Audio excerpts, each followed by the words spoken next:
Manong, dito na po. Ito po ang bayad. Wika ni Kidlat sa tricycle driver na sinakyan sabay abot ng kanyang bayad ng pamasahe. Pagkababa ni Kidlat ay binaba na rin niya ang kanyang mga maletang dala-dala. Tinulungan naman siya ni Manong driver tsaka tuluyan na rin itong umalis. Sa pagbabalik ngayon ni Kidlat, hindi lamang ang sarili niya ang kanyang dala-dala, kundi pati na rin ang kanyang sama ng loob sa kanyang buong pamilya, maging sa kanyang nobya na si Tanya. Nangako siya sa sarili niya na isasantabi niya na ang kanyang kabaitan dahil sa napagtanto niyang nagawa ng mga ito. 2 taon siya sa Dubai at sa pag-uwi niya ngayon ay wala man lang siyang dalang ni isang pasalubong. Desisyon ni Kidlat na sa kanyang pagbalik ay doon niya nakokomprontahin ang kanyang pamilya, lalong-lalo na ang kanyang mga magulang. Samantala sa may dulo pa lang ng eskinita na tinitirhan ni Kidlat ay tanaw na siya ng kanyang mga kapatid at doon ay nagsisisigaw ng mga ito sa tuwa at galak, lalong-lalo na ang kasabikan na muling makita ang kanilang kuya Kidlat. Nay! Tay! Nandito na po si Kuya Kidlat! Sigaw nila. Nagmadali namang lumabas ang kanyang ama at ina, ngunit nakasimangot na mukha lamang ni Kidlat ang naaaninaw nila. Hanggang sa nang makalapit na si Kidlat sa kanila, ay marahang lumuwag ang reaksyon ng mukha ni Kidlat na kanina lamang ay mababakas ang galit at sama ng loob at ngayon ay namimilog na ang kanyang mga mata sa kanyang nakikita. Bago ka pa lang sa channel na ito, Ate Jane TV, huwag kalimutang pindutin ang notification bell and subscribe button. Sana po hindi naman malaking abala sa inyo ang pagpindot ng subscribe button dahil ang kapalit po nito ay ang pagsuporta para makapag-produce ng mga libreng stories sa mga channels ni Ate Jane. Maraming salamat! Bata pa lamang si Carlos o kung tawagin ay Kidlat ay sabik na talaga siya sa pagsisikap na magkaroon sila ng pamilya niya na maginhawang buhay. Laki sa hirap si Kidlat at bata pa lamang ay mulat na sa mga responsibilidad. Siya ang nag-iisang lalaki at panganay sa kanilang 3 magkakapatid. Hindi na rin siya nakapagtapos ng pag-aaral dahil kinailangan niya ng kanyang mga magulang na makakatuwang sa paghahanap buhay at dahil siya naman ang panganay at ang kuya ay siya na rin ang nagsakripisyo at nag-giveaway sa kanyang mga kapatid sa pag-aaral. Pangarap ni Kidlat na maging isang kapitan ng barko kaya naman sa tuwing isinasama siya ng kanyang ama sa pangingisda ay tuwang-tuwa siya. Tapos minsan ay nag-a-acting pa na kunwari ay nagpapandar siya ng malaking cruise. Ngunit sa katulad nilang salat sa lahat ng bagay, lalo na sa pinansyal, alam ni Kidlat na suntok sa buwan na matupad pa niya ang pangarap na ito. Meron din silang maliit na ukay-ukayan na pinagkakaabalahan naman ng kanyang ina at nakakatulong din doon ang 2 niyang kapatid na babae. Nakakatulong din naman ito kahit napapaano sa kanilang pang-araw-araw na gastusin, ngunit madalas ay nalulugi pa rin talaga. Ngayon ay 32 anyos na si Kidlat at halos hindi na rin mabibilang sa kanyang mga daliri ang mga trabahong napasukan niya na. Nay, may nabanggit sa akin si Edison. Tandaan niyo, yung kasamahan ko dati sa factory ng mga tsinelas? Naghahanap yung kaibigan niya dun sa Saudi ng isa pa raw na makakasama na cook. May alam din naman ako sa pagluluto kaya gusto ko sanang subukan, Nay. Sabi ni Kidlat. Pagdating sa lakas ng loob sa pakikipagsapalaran, ay walang masasabi ang kanyang mga magulang sa kanya. Isa pa ay noon pa man talaga ay masigasig na itong si Kidlat sa paghahanap buhay para matulungan ang kanilang pamilya kaya naman nagkatinginan na mag-asawa at muling tumingin sa kanilang anak. May mga placement fee ba yan, anak? Magkano naman kaya magagastos mo kung sakali? Tanong ni Ginang Rosario. Sumagot naman kaagad si Kidlat. Ang sabi po ni Edison ay wala na raw pong babayaran dahil sagot na raw po iyon ng kumpanya. Kung may gagastosin man daw po, ay iyon ang po yung sa paglakad-lakad ko ng dokumento sa Maynila, Nay. Sagot naman ni Kidlat na may matinding kumpiyansa sa kanyang sarili. Ganun ba anak? Pero tatanungin ka ulit namin. Buo na ba talaga ang loob mo na umalis? Kaya mo ba anak? Tanong muli ni Aling Rosario. Wala namang pag-aalinlangan na sumagot si Kidlat. Opo, Nay, buong-buo na po ang loob ko.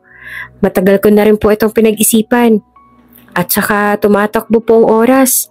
Ayoko na po mag-aksaya ng pagkakataon. Gustong-gusto ko na po kayo mabigyan ng magandang buhay. Yung hindi na natin iisipin pang kakainin sa maghapon. Yung hindi na tayo mag-aalala dahil walang benta ang mga ukay-ukay. Yung hindi na mag-aalala pa si tatay dahil walang huling isda. Yung hindi na mag-aalala pa si Nene ng pambaon sa susunod na araw. Nay, kita ko at danas ko ang hirap ng buhay. At gusto ko, sa akin na maputol yon. Para ang maranasan nyo na at ang mga kapatid ko ay kaginhawaan na. Sabik na po ako makapagsapalaran at magtagumpay na. Sambit naman ni Kidlat. Bahagyaan namang napangiti ang mag-asawa dahil sa naging pagbabahaging iyon ng kanilang panganay na anak. Natutuwa naman kami ng nanay mo anak na marinig yung mga salitang yan mula sa'yo. Nakakataba laman ng puso dahil talagang kami laging iniisip mo lalong-lalo ng kapakanan ng mga kapatid mo. Kaya naman kung yan talaga ang desisyon mo, sino ba naman kami para hadlangan ka? Basta ang ipangako mo lang sa amin ay iingatan mo ang sarili mo doon. Malayo-layo din yun. Di bali sa Maynila at kapag kinailangan mo kami, mapupuntahan ka namin. Sa Saudi, hindi. Kaya doblehin mo ang pag-iingat mo doon ha. Kung pwede nga, triplehin mo pa. Papatnubayan ka naman ng Panginoon at lagi ka naming ipagdadasal. Wika naman ni Ginoong Elmer. Abot-abot naman ang pasasalamat ni Kidlat sa kanyang mga magulang. Maraming salamat po, Nay, Tay, dahil po sa suporta ninyo. Mas lalakasan ko pa po ang aking loob. Sambit naman ni Kidlat. Hindi lang sa kanyang mga magulang nagpaalam si Kidlat. May kasintahan din siya for 3 years at iyon ay si Tanya. Si Tanya ay nasa kaunang taon na ngayon sa kolehiyo sa kursong Business Administration. Sakto lang din ang pamumuhay nito. Hindi mayaman, hindi rin mahirap. Ngunit dahil nga sa estado ng pamumuhay ng kanyang nobyong si Kidlat, ay mariing tinutulan ng kanyang mga magulang ang relasyon nilang dalawa. Pero dahil nga love na lang isa't isa at nakikita na rin nila ang kanilang relasyon na magtatapos sa harap ng altar, ay ipinaglaban nila ito. Love, ayos lang ba sa'yo? Nasabi ko na rin to kina nanay at tatay at pumayag naman sila. Ikaw, ayos lang ba sa'yo na lumayo ako ng pagtatrabaho? Maamong sambit ni Kidlat sa kanyang nobya na si Tanya. Nagbistula namang nalugi ang reaksyon ng mukha ni Tanya. Bigla itong nalungkot at tumamlay. Love, ilang taon bang kontrata mo dun? Malungkot na tanong naman ni Tanya. 2 hanggang taon, love. Depende sa kontrata. Love, mabilis lang naman ang 2 o 3 taon. Tsaka matutulungan din kita sa allowance mo o mga gastusin sa pag-aaral mo. Love, malaking alwan sa oras na matatanggap ako dito at makaalis. Alam mo naman kung gano'ng kahirap ang buhay dito, diba? At saka, paano ko mapapatunayan ang sarili ko sa mga magulang mo? Kung babalakin na kitang pakasalin kung walang-wala ako. Love na love kita. At handa akong pakasalan ka basta alam kong kayang-kaya na kitang buhayin. At magagawa ko lang yon kapag nakaalis na ako ng bansa. Makakapag-ipon na tayo noon. Alam mo naman kung gano'ng kaayaw sa akin ng mama at papa mo, diba? Pwes ngayon, hayaan mong patunayan ko naman ang sarili ko sa kanila. Nakarapat-dapat din naman ako sa'yo. Paliwanag ni Kidlat. Palibhasa ay attached na talaga sa kanyang nobyang si Tanya. Batid ni Kidlat na mahihirapan talaga siyang kumbinsihin ang dalaga. Ngunit magpaganon pa man, dahil malawak naman ang pang-unawa ni Tanya, ay malakas pa rin naman ang kumpiyansa niya na papayagan din siya nito dahil ang nakasaalang-alang naman dito ay ang kinabukasan nilang dalawa kapag naging mag-asawa na sila. Pero love, parang ang tagal naman ng 3 taon. Parang hindi ko yata kakayanin. Hindi nga lang tayo magkita rito ng ilang araw, hindi ko na ako mapakali paano pa kaya ako nasa kabilang panig ka ng mundo? Love, hindi naman sa hinahadlangan ko yung mga pangarap at kagustuhan mo pero parang hindi ko talaga kaya. Sincero sabi naman ni Tanya. Nauunawaan naman ni Kidlat ang naging reaksyon at saloobin ng kanyang nobya. Sa katunayan ay medyo natutuwa nga siya sa sinabi nito dahil doon pa lang ay napatunayan na love talaga siya ng dalaga. Sa bagay, doon pa lang sa part na umabot sila ng 3 taon, kahit na gano'n ang estado ng buhay niya, ay napatunayan niya na love na talaga siya nito dahil tinanggap siya nito ng buong buo.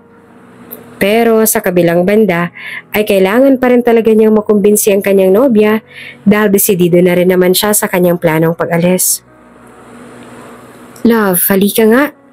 Malambing nito sabi tsaka pinatabi sa kanyang dalaga.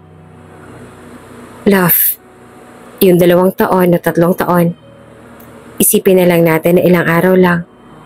At saka, hindi naman ako papayag na hindi mag-update sa'yo, tumawag araw-araw. Siyempre, katulad mo, hindi rin naman ako mapapakali kasi hindi rin naman ako sanay na mawalay sa'yo, love. Para sa kinabukasan naman natin to. Kaya nga nilalakasan ko ang loob ko para mapakasalan na kita eh. At saka, bukod sa pagmamahal, love, alam ko namang malaking tiwala natin sa isa't isa. Kaya love, huwag ka nang mag-alala pa. Love na love kita. Tandaan mo lagi yan. Patuloy sa pagkukumbinsi si Kidlat sa kanyang nobya. Ngumuso naman si Tanya. Ang totoo ay ayaw niya pa talagang makumbinsi at ayaw pa alisin si Kidlat pero kalaunan nang ma-realize si Tanya ang hirap din ng buhay ni na Kidlat at ang pangmamaliit dito ng kanyang mga magulang ay naisip na rin niya na bigyan na rin ng pagkakataon si Kidlat na tuparin naman din ang kanyang mga pangarap. Ay, sige na nga. Oo na, pinapayagan na kita. Basta, promise mo minuminuto kang tatawag sa akin at gusto ko ay laging open ang camera para lagi kitang nakikita. Basta mag-iingat ka doon ha, love. Love na love kita. Hihintayin kita sa pagbalik mo. Mangiyak-ngiyak na sagot naman ni Tanya. Salamat, love. Salamat sa pagpahayag mo. Hindi ko kayo bibiguin. Pangako ko yan. At ito na lamang na isagot ni Kidlat sa kanyang nobya bago ito hinalikan sa kanyang mga labi. Nang makuha na ni Kidlat ang matibay na desisyon na umalis, ramdam niya ang halong emosyon sa kanyang dibdib. Nais niya makatulong sa pamilya ngunit sa likod ng masiglang muka, may takot at pag-aalala na nakakubli. Nang bumalik siya mula sa kanyang pag-iisip, kinuha niya ang kanyang mga maleta at naglakad patungo sa kanyang mga magulang. Mga titig na puno ng pag-asa ang kanyang nakita. Habang binabaybay ang maliit na daan papalapit sa kanilang bahay, parang bumabalik sa alaala ang mga panahong puno siya ng pangarap at ambisyon. Mga alaala na tila unti-unting naluluma sa hirap ng buhay. Anak, lagi ka mag-iingat at magdadasal doon ha? Lagi ka naming ipagdarasal. Huwag mo kaming masyadong alalahanin dito. Lagi ka mag-update sa amin kapag hindi ka na busy. Mamimiss ka namin anak, sabi ng kanyang ina. Ngunit sa boses nito ay tila naroon ang pag-aalala at lungkot sa pag-alis ng kanilang anak. Makikita mo, Nay. Pipilitin ko magtagumpay. Gagawin ko po ang lahat para sa pamilya natin. At tatandaan at gagawin ko po ang lahat ng mga pabaon niyo po sa aking paalala ng sa ganon ay hindi na po kayo malungkot pa at mag-aalala. Sagot niya na lumakas naman ang kanyang loob habang nakatingin sa kanila. Sa kabila ng lahat, nag-uumapaw ang pagmamahal ni Kidlat sa pamilya. Ang bawat desisyon na ginagawa niya ay tila nagbubukas ng pintuan para sa mga pangarap na matagal niya nang iniiwasan. Habang kumakapit sa huling yakap ng kanyang mga magulang, dama ni Kidlat ang bigat ng responsibilidad na ngayon dala-dala niya na. Nang kumala siya, marahang bumuntong hininga at muling nilingon ang tingin sa kanilang tahanan.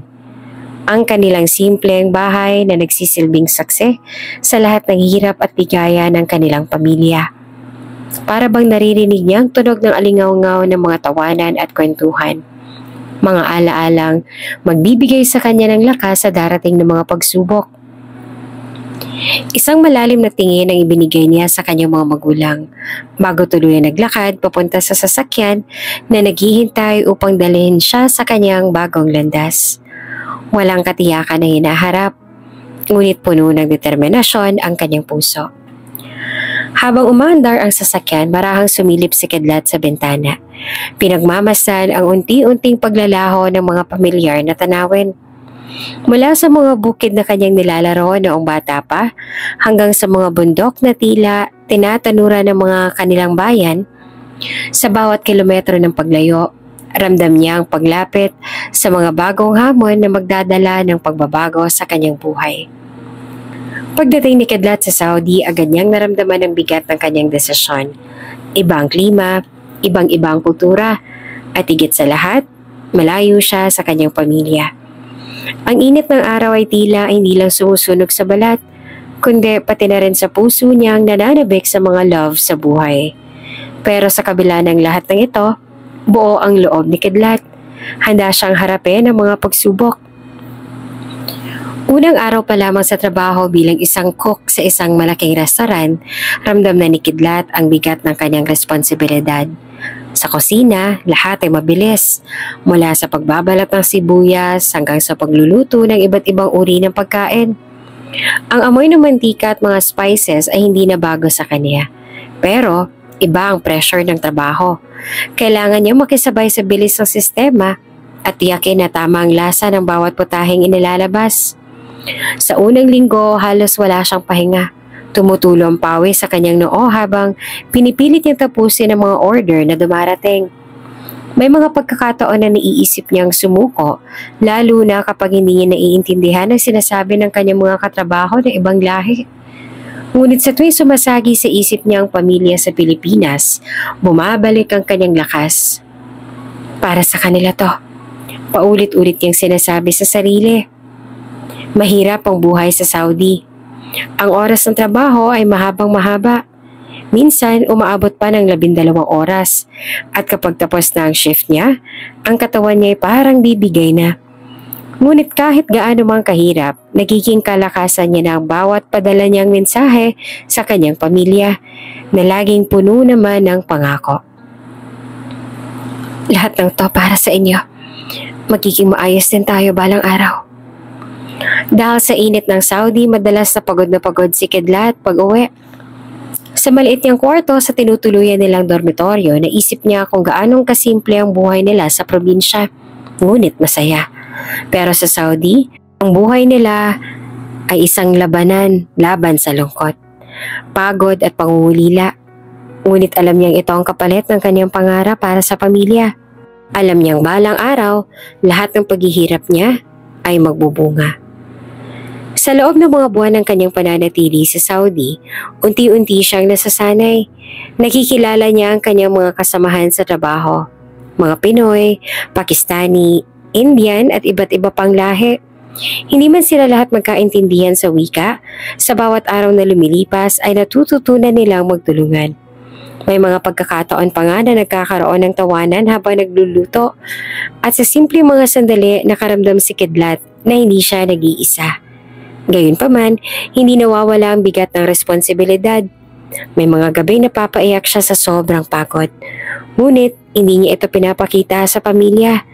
Sa bawat tawag sa kanila, masaya ang kanyang boses. Okay lang ako dito, Nay, Tay. Huwag kayong mag-alala. Ang lagi niyang sinasabi. Ngunit sa kanyang puso, alam niyang araw-araw siya nakikipaglaban. Hindi lamang sa pisikal na pagod, kundi pati na rin sa emosyonal na hamon ng pagiging malayo sa mga love sa buhay. Ang kanyang buhay sa Saudi ay puno ng hirap, pero kinakaya ni Kidlat. Sa bawat araw na nagdaraan, mas lalo niyang nararamdaman ang kanyang tapang. Mahirap, oo, pero alam niya ang bawat paghihirap ay hakbang patungo sa katuparan ng kanyang mga pangarap para sa pamilya. At sa kabila ng lahat ng to, isang bagay ang malinaw sa kanya. Hindi ako susuko. Para sa kanila, kakayanin ko ang lahat. Makalipas ang isang taon, nang makaipon na si Kidlat ay isang maliwalas na umaga sa Pilipinas nang dumating ang padala ni Kidlat para sa kanyang pamilya. Sa maliit nilang tahanan, masayang-masaya si Ginang Rosario at Ginoong Elmer habang binubuksan ang package at envelope na naglalaman ng perang pinadala ni Kidlat mula sa Saudi. Sa gilid ng lamesa, nakatayo si Tanya. Hawak-hawak rin ang isang sulat na may kalakip ding pera para sa kanyang allowance sa kanyang pag-aaral mula kay Kidlat. At kitang-kita rin ang saya sa kanyang muka. Legal na rin naman kasi ang relasyon ni Tanya at Kidlat sa pamilya ni Kidlat at madalas na din itong napapatambay doon. Rosario, dumating ng padala ni Kidlat. Sigaw ni Ginoong Elmer habang masiglang binibilang ang laman ng sobre. Ay, salamat sa Diyos, Elmer. Ang laking tulong nito. Alam mo, nag-aalala ako sa kanya, pero mukhang maayos naman ang lagay niya. Tugon ni Ginang Rosario habang pinupunasan ng luha sa kanyang mga mata. Oo nga, Nay. Lagi niyang sinasabi sa mga message niya na huwag daw tayo mag-alala. Pero alam mo ba, kahit ganon, alam kong pagod na siya doon. Pero malakas si Kidlat. Alam kong kayang-kaya niya yun. Dagdag pa ni Tanya habang hawak ang ibinigay ni Kidlat. Sabi ko na nga ba, kaya ng anak natin to. Matibay ang loob ni Kidlat. Kahit mahirap ay kinakaya niya para sa atin. Sabi naman ni Ginoong Elmer na may pagmamalaki pa sa boses. Sakto naman sa kalagitnaan ng kanilang pag-uusap ay nag-message si Kidlat kay Tanya kaya naman binasa niya iyon ng malakas sa mga ito. Love, kasama ng aking pamilya. Sana lagi kayo nasa maayos na kalagayan. Pasensya na po kung minsan na hindi ako nakakapag-update agad. Pero huwag kayo mag-alala. Okay naman po ako dito. Kahit mahirap at nakakapagod. Ang importante po, nakakapagpadala na ako ng kaunting tulong para sa inyo. Nay, Tay, sana po magamit ninyo ito sa mga pangangailangan natin. Tanya, love, alam ko matatagal pa bago tayo magkita. Pero maghintay ka lang. Kapag natapos ng kontrata ko, uuwi ako. At bubuo tayo na mas maganda pang kinabukasan. Miss na miss ko na kayo. Love na love ko kayo. Matapos basahin ni Tanya ang mensahe ni Kidlat, hindi na napigilan ni Ginang Rosario ang mapaiyak. Anak, ang laki ng sakripisyo mo para sa amin. Hindi ka namin bibiguin. Sambit niya habang niyayakap si Tanya. Opo, Nay. Sagot naman ni Tanya habang pinipigilan din ang kanyang luha. Love na love ko po si Kidlat at maghihintay po ako sa kanya. Sumagot naman si Ginoong Elmer. Ipagdarasal natin lagi ang anak natin. Alam kong hindi madali para sa kanya. Pero sa bawat padala niyang to, alam nating nasa tamang landas siya. At sa tulong ng Diyos, balang araw, makakauwi na siya at magkakasama-sama tayo ulit. Sa gitna ng kanilang pag-uusap, ramdam ang saya at pagmamahal ng bawat isa. Ang bawat piso, bawat mensahe na ipinapadala ni Kidlat mula sa Saudi ay hindi lang nagbigay ng tulong sa kanilang pang-araw-araw na buhay, kundi nagpapaalala na kahit gaano mang kalayo, ang pamilya at pagmamalove ang nagsisilbing gabay at lakas niya. Sa maliit at simpleng dormitoryo, tahimik na kumakain ng hapunan sina Kidlat at ang ilan pang mga katrabaho, mga kapwa OFW mula sa iba't ibang probinsya sa Pilipinas.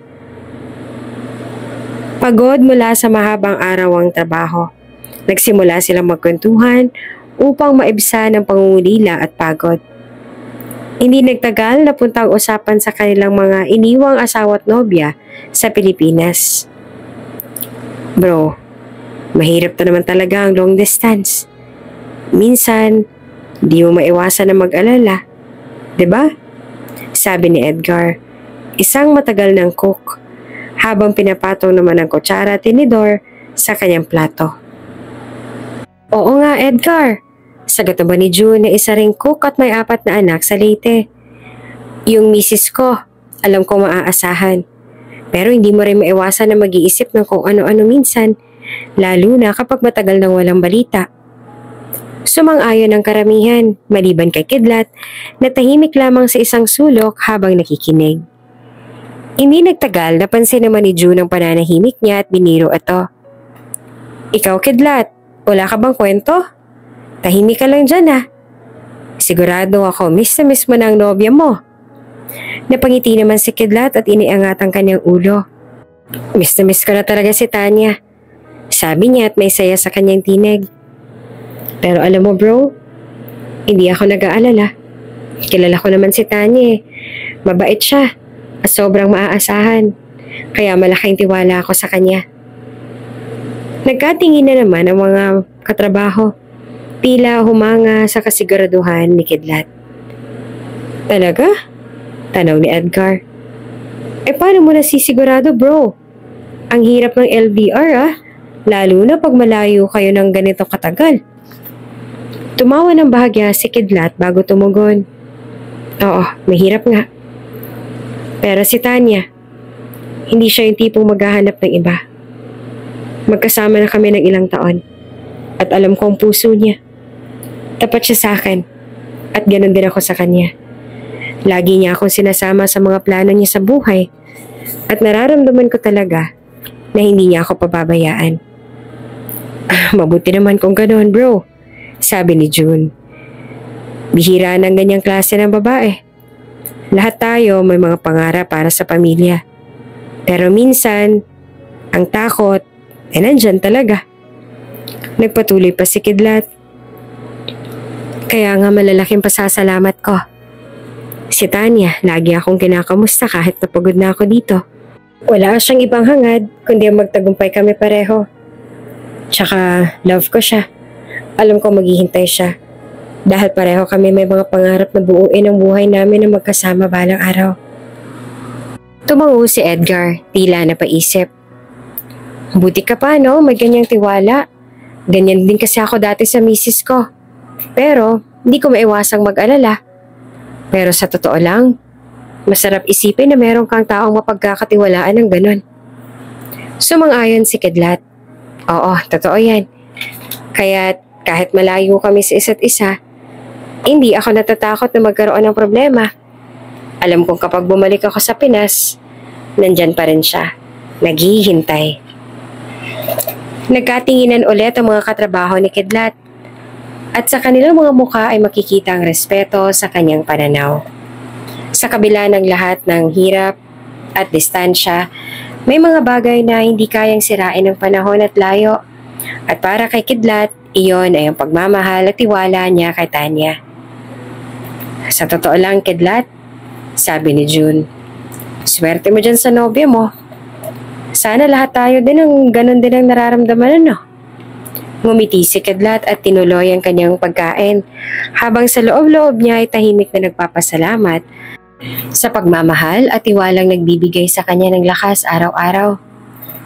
Samantala, habang lumilipas ang mga araw ay tila nararamdaman naman ni Kidlat ang tunay na pagsubok na sa kanilang trabaho. Kilala siya bilang isang responsableng anak at nobyo at halos hindi pumapalya sa pagpapadala ng pera sa kanyang pamilya at nobya na si Tanya. Tuwing may kailangan ng kanyang pamilya, lalo na ang kanyang mga magulang na sina Ginoong Elmer at Ginang Rosario, hindi niya sila tinatanggihan. Ganon din kay Tanya. Lagi nakahanda si Kidlat na magpadala ng panggastos para sa mga kailangan nito. Hanggang sa dumating na sa isang punto na nagkaproblema si Kidlat sa kanyang trabaho. Nagkaroon ng hindi mapagkakaunawaan na pagitan niya at ang kanyang employer. Dahilan upang mapilitang huminto siya sa pagtatrabaho. Wala siyang kinikita, ngunit alam niyang umaasa sa kanyang pamilya at nobya. At upang hindi sila mag-alala, pinipili ni Kidlat na itago ang sitwasyon sa kanila. Habang walang trabaho, napilitang mangutang si Kidlat upang may maipadalang pera. Dahil nasanay ang kanyang pamilya at si Tanya na laging may dumarating na padala mula sa kanya, hindi niya magawang sabihin na wala na siyang mapagkukunan. Sa halip, ay patuloy niyang pinapasa ng bigat ng responsibilidad na tila hindi naman mapapasa ng iba. Nagtitipid sa sarili. Halos hindi na nga siya kumakain para lamang may maipadala na konting pera ang kanyang naipon mula sa inuutang. Patuloy siyang nagpipilit magpadala ng pera kahit na siya mismo ay nawawala ng pangangailangan para sa sarili. Sa kabila ng lahat ng to, napanatili niyang huwag magpakita ng kahinaan o problema sa kanyang pamilya at nobya. Ngunit sa bawat araw na lumilipas, mas lalong lumalaki ang kanyang pasanin at pangangailangan. Habang lumilipas ang mga linggo, unti-unting nararamdaman ni Kidlat ang bigat ng kanyang sitwasyon. Sa bawat pagpapadala ng pera, lalong lumalaki ang kanyang utang. At halos wala na natitira para sa sarili niyang pangangailangan. Kahit ang mga simpleng pagkain ay hindi niya na mabili. Nais niyang ipakita sa kanya na kaya niyang panindigan ang kanyang responsibilidad. Ngunit sa loob-loob niya, alam niyang hindi na ito matagal pang magtatagal. Isang gabi habang nag-iisip si Kidlat kung saan kukuha ng ipapadala sa susunod, tumanggap siya ng mensahe mula sa kanyang ina, si Ginang Rosario. Nagpapasalamat ito sa kanya dahil palagi siyang maaasahan at napaka-responsableng anak. Ang kanyang ama naman na si Ginoong Elmer ay nagsasabing ipinagmamalaki siya dahil sa sipag at determinasyon na ibinibigay niya para sa kanilang pamilya. Nadagdagan ng lungkot ni Kidlat. Hindi niya magawang aminin sa kanila na siya mismo ay nahihirapan dahil takot siyang baka mag-alala ang kanyang mga magulang o di kaya si Tanya. Nang sumunod na buwan, naramdaman ni Kidlat na wala na siyang mapagkukunan ng inuutang. Lahat ng pinanghuhugutan niya ay nabawasan na rin ng tiwala at hindi na handang magpahiram. Sa pagkakataong yon, napilitan siyang huminto muna sa pagpapadala ng pera. Hindi niya na maikakaila na wala na siyang kakayahang ituloy ang pagpapadala nang walang suporta mula sa isang stable na trabaho. Napaupo si Kidlat sa harap ng kanyang computer at naghahanda para sa video call kasama si Tanya. Huminga siya ng malalim at pilit nang umingiti. Alam niyang kailangan niyang itago ang bigat ng kanyang nararamdaman. Nang mag-connect ang tawag, agad na sumilay ang ngiti ni Tanya sa screen. Masaya siya at makakausap ang kanyang nobya. Ngunit sa kanyang puso, puno siya ng alalahanin. "Hi love, kamusta ka na? Miss na kita." Masiglang bati ni Tanya. "Miss din kita, Tanya. Ayos lang ako dito. Medyo busy lang sa trabaho." Sagot ni Kidlat na pinipilit ang sarili na maging masaya sa kanyang boses. "Talaga? Parang ang tagal na natin hindi nagkausap pa. Baka sobrang subsob ka na sa trabaho, ha?" Sabik ni Tanya na sabi, nag-aalala sa kanyang kalagayan. "Ayos lang yan, love. Basta makakapagpapadala ako sa inyo, okay na. Kaya ko naman to eh." Sagot naman ni Kidlat. Umiwas na talakayin ng mga detalye ng kanyang kalagayan. "Siguraduhin mo lang na inaalagaan mo ang sarili mo, ha?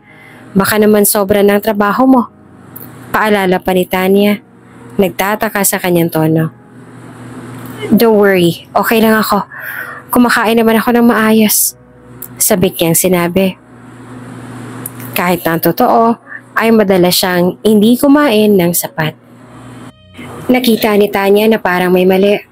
Ngunit hindi na lang siya nagtanong pa. "Sige, basta mag-iingat ka dyan. Love kita, love. Lagi ako nandito para sa'yo." "Love din kita, love.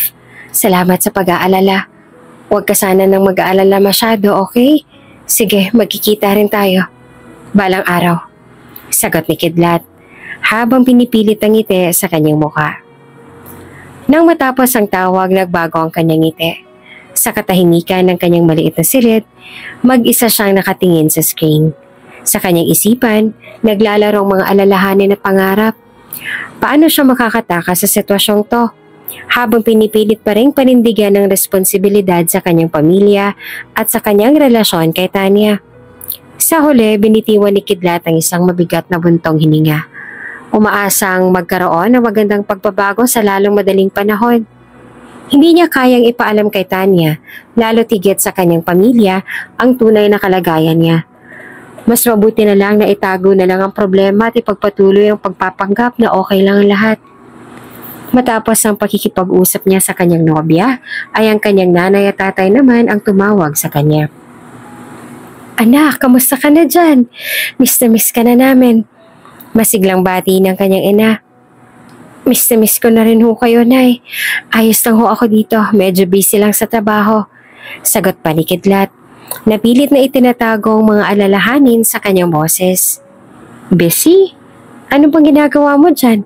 Baka naman sobrang hirap na ng trabaho mo. Sabi ng kanyang ama, may bahid ng pag-aalala. Okay lang yan, Tay. Kaya ko naman. Huwag yun na ho ako masyadong alalahanin pa. Sagot naman ni Kidlat, pilit na nagpapakita ng tunay na kaligayahan. Pero kumakain ka pa ba ng maayos? Parang pumapayat ka yata, anak. Baka naman masyado ka napapagod. Napansin naman ng kanyang ina ang katawan nito. Ay, wag ho kayo mag-alala, Nay. Kumakain naman ho ako. Medyo nagtitipid lang pero ayos lang talaga ho ako. Pagtatanggol pa ni Kidlat. Kahit na ang totoo ay may mga araw talagang hindi siya nakakakain. Alam namin na nagtatrabaho ka ng mabuti para sa amin. Pero sana ay wag mong kakalimutan ang sarili mo. Ang importante ay okay ka. Sabi ng kanyang ama. Nagtatangkang ipakita ang kanilang suporta. Oo, Tay, naiintindihan ko. Salamat sa pagpapaalala. Basta, may mga pagkakataon lang na talagang abala. Sagot pa ni Kidlat. Pilit na lumalaban sa mga emosyon na nag-aalab sa kanyang dibdib.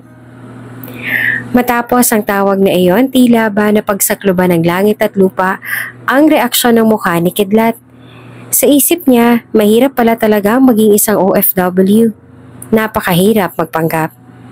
Napakahirap magtago ng tunay na nararamdaman. Huwag lamang maapektuhan at mag-alala ang mga naiwan mong love sa buhay sa Pilipinas. Napakahirap isipin na gusto mo lang naman silang mabigyan ng magandang buhay. Mabuti naman ang intensyon mo, ngunit kahit ganon ay tila pinapahirapan pa rin siya ng tadhana. Tila sinusubok pa rin siya ng panahon kung hanggang kailan at hanggang saan niya kakayanin ang mga pagsubok na ito. Minsan nga ay nagsasideline na rin siya doon at nagluluto ng kung ano-anong pambenta sa kanyang mga kapwa Pinoy para lang may panggastos siya. Kung minsan naman ay sa mga kaibigan niya sa Pinas, nangihiram siya ng pera. Sa halip na siya ay mautangan ng mga ito dahil siya naman ang nasa ibang bansa. Tunay nga na iba-iba talaga yung swerte ng bawat tao na nakikipagsapalaran sa ibang bansa at talagang magkakaiba ang mga karanasan. Ngunit sabi nga nila, hanggat nabubuhay ka, hanggat lumalaban ka, huwag ka pa rin mawawalan ng pag-asa dahil baka isang araw ay sayo na rin pumabor ang panahon. Habang lumilipas ang mga araw, unti-unti umaayos ang problema ni Kidlat sa kanyang trabaho. Nakakabawi na rin siya sa mga nautangan at nagiging mas madali na ang kanyang mga araw. Isang araw masayang ibinalita ng kanyang amo. Isang Arabo na pinapayagan na siyang makapagbakasyon sa Pilipinas kahit isang linggo lamang. Labis ang saya ni Kidlat at ito ang pagkakataon niya na makasama ang kanyang pamilya at makapagpahinga mula sa pinagdaraanan. Na makauwi na siya sa Pilipinas, nagpa siya si Kidlat na magpanggap na taga-deliver ng package. Nakasuot siya ng mask at sombrero upang hindi siya makilala. Sa kanyang dala, may mga damit at sapatos na in-order online para sa kanyang pamilya. Kasama ang laman ng dala niyang box, tuwang-tuwa siya habang naglalakad papunta sa kanilang bahay. Umaasang masisiyahan ang kanyang pamilya sa mga regalong ito. Ngunit nang makita ito ng kanyang pamilya, nagulat siya sa naging reaksyon nila. Baka hindi ito sa atin, sabi ng kanyang ina, tinuturo ang mga box. Hindi na kami nagsusuot ng mga local at ukay-ukay. Ang hinihintay namin ay yung padala ng anak namin na nasa Saudi na puro mga branded. At saka maalwan ng buhay namin ngayon. Graduate na kami sa ganyang mga ano ba yan? Divisoria lang naman yata yan eh. Ayaw na namin ng mga ganyan hindi na yan nababagay sa amin. Dagdag pa ng kanyang ama. Napuno naman ng sama ng loob si Kidlat, naisip niya. Hindi naman ganito ang mga tao dito dati. Noon tuwang-tuwa sila sa kahit anong maipadala ko. Natigilan siya sa kanyang lugar, naguguluhan sa mga saloobin. Bakit tila lumaki ng mga ulo ng kanyang pamilya? Bakit hindi na sila kontento sa mga simpleng regalo? Gusto ko lang sanang pasayahin kayo, sabi niya sa sarili. Ang puso niya ay punong-puno ng dismaya. Gusto ko kayong makita na masaya. Pero mukhang hindi na sapat ang mga ginagawa ko. At doon ay binulgar na rin ni Kidlat ang kanyang tunay na pagkatao at doon ay laking gulat ng kanyang pamilya at nakaramdam din ng hiya dahil sa inasta nila. Kidlat? Anak, ikaw pala yan? Kailan ka pa umuwi? At saka bakit ganyan kasi ang suot mo? Hindi ka tuloy namin nakilala. Nauutal na sabi ng kanyang ina. Ngunit nananatiling blanko ang mukha ni Kidlat. Napansin din niya na sobrang laki ng ipinagbago ng mga ito base sa mga sinabi ng mga ito kanina. Nay? Tay? Bakit ganun ho sinabi ninyo? Bakit parang napakalaki naman po yata ng ipinagbago ninyo? Baka ho nakakalimutan nyo na ang pagtitinda ng mga ukay na damit ang bumuhay sa atin ng ilang taon. Okay lang naman ho sana na sabihin nyo yun, ngunit sa naging ekspresyon niyo ho kanina para bang bigla kayong namuhi sa mga ganitong klaseng gamit. Nakakadismaya lang ho, Nay. Malungkot na wika ni Kidlat sa kanyang mga magulang. Nagkatingin na naman ang mag-asawa tila ba biglang nagsisi sa kanilang mga nasabi. Tumuloy na lang doon sa loob si Kidlat at inayos na ang sarili. Sumama ang loob niya hindi dahil sa nagmamalaki na siya, ngunit dahil sa hindi niya inaasahan na akto ng mga ito. Sa isip niya, kung alam lang nila ang naging pagsubok niya sa Saudi para lamang mabili ang mga pasalubong na iyon, ay baka hindi nila iyon masasabi. Hindi lang talaga niya akalain na biglang nagbago ang pamilya niya dahil sa pera. Nang mga sumunod ng araw ay nakakarinig din siya ng bali-balita sa mga kapitbahay na bigla ng araw nagbagong ugali ng mga ito na animoy kung sino na. Hindi na rin nangingisda ang kanyang ama dahil ayaw na rin ang kanyang ina dahil may aasahan naman daw sila. Tapos naging mailap na rin ng ibang tao na animoy laging uutangan. Ayos lang naman yon para kay Kidlat. At nauunawaan naman talaga niya na baka na-overwhelmed lang ang mga magulang niya dahil ito naman talaga ang goal niya. Ang mabago ang buhay nila, ngunit hindi ang ugali ng pamilya niya. Ni hindi nga rin na-enjoy pa ni Kidlat ang bakasyon niya yun sa Pinas. Bagos ay pinuntahan na lang ang kanyang nobya.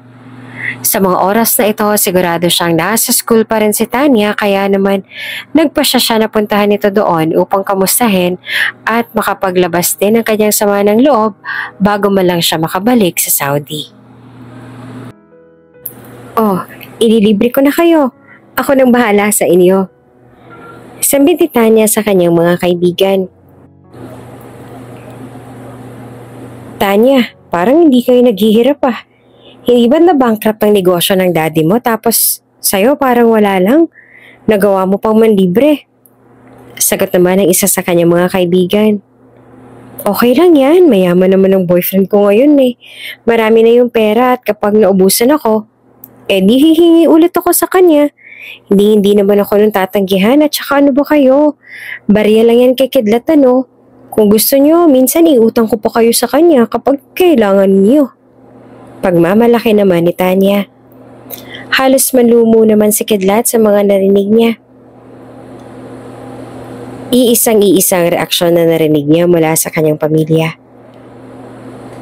Lumaki na rin ang ulo ngayon ni Tanya na labis na ikinadismaya rin ni Kidlat. Sa isip niya, bakit ganito silang mag-isip na para bang pinupulot lang ni Kidlat ang pera sa Saudi. Ngayon ay hindi na rin niya maintindihan ang mga ito. Oops! May break muna. Gusto mo bang ma-shoutout dito sa channel ni Ate Jane? Mag-comment lang ng lesson you learned from the latest story uploaded. Dahil pipili kami ng isang best comment of the day para i-shoutout sa susunod na upload. Kaya huwag kalimutang mag-iwan ng lesson you learned after you watch this video. Maraming salamat! Shoutout po sa ating mga tagapakinig na sina Susan Donton from Kayambanan, Barangay Greenio, Tacorong City, Shirley Gregorio ng Baguio City, at kay Midone Santos. Sabi niya, unconditional love of his brother to her sister. Kayang isakripisyo ang lahat para sa kapakanan at kinabukasan ng kanyang kapatid. Maraming salamat sa inyong pakikinig. Hanggang sa muli. Tanya, sabi ni Kidlat. Napalingon naman kaagad ang dalaga nang mabosesa ng kanyang nobyo. Kidlat? Oo nga, ikaw nga, love. Sambit ni Tanya sabay yakap kay Kidlat. Blanko lang ang naging reaksyon ni Kidlat dahil hindi pa rin maalis sa kanyang mga nasambit ng nobya. Na sa halip na mag-ipon sa mga naipapadala niya rito para sa future nila, ay nagawa pa nitong manlibre at ipagkalat at ipagyabang sa iba ang naging trabaho ni Kidlat. Ano yung narinig ko, love? Seryosong tanong ni Kidlat sa kanyang nobya. Sandali namang iniwan ni Tanya ang mga kaibigan tsaka nilapitan ng kanyang nobyo at humanap ng isang tahimik na lugar upang doon sila mag-usap.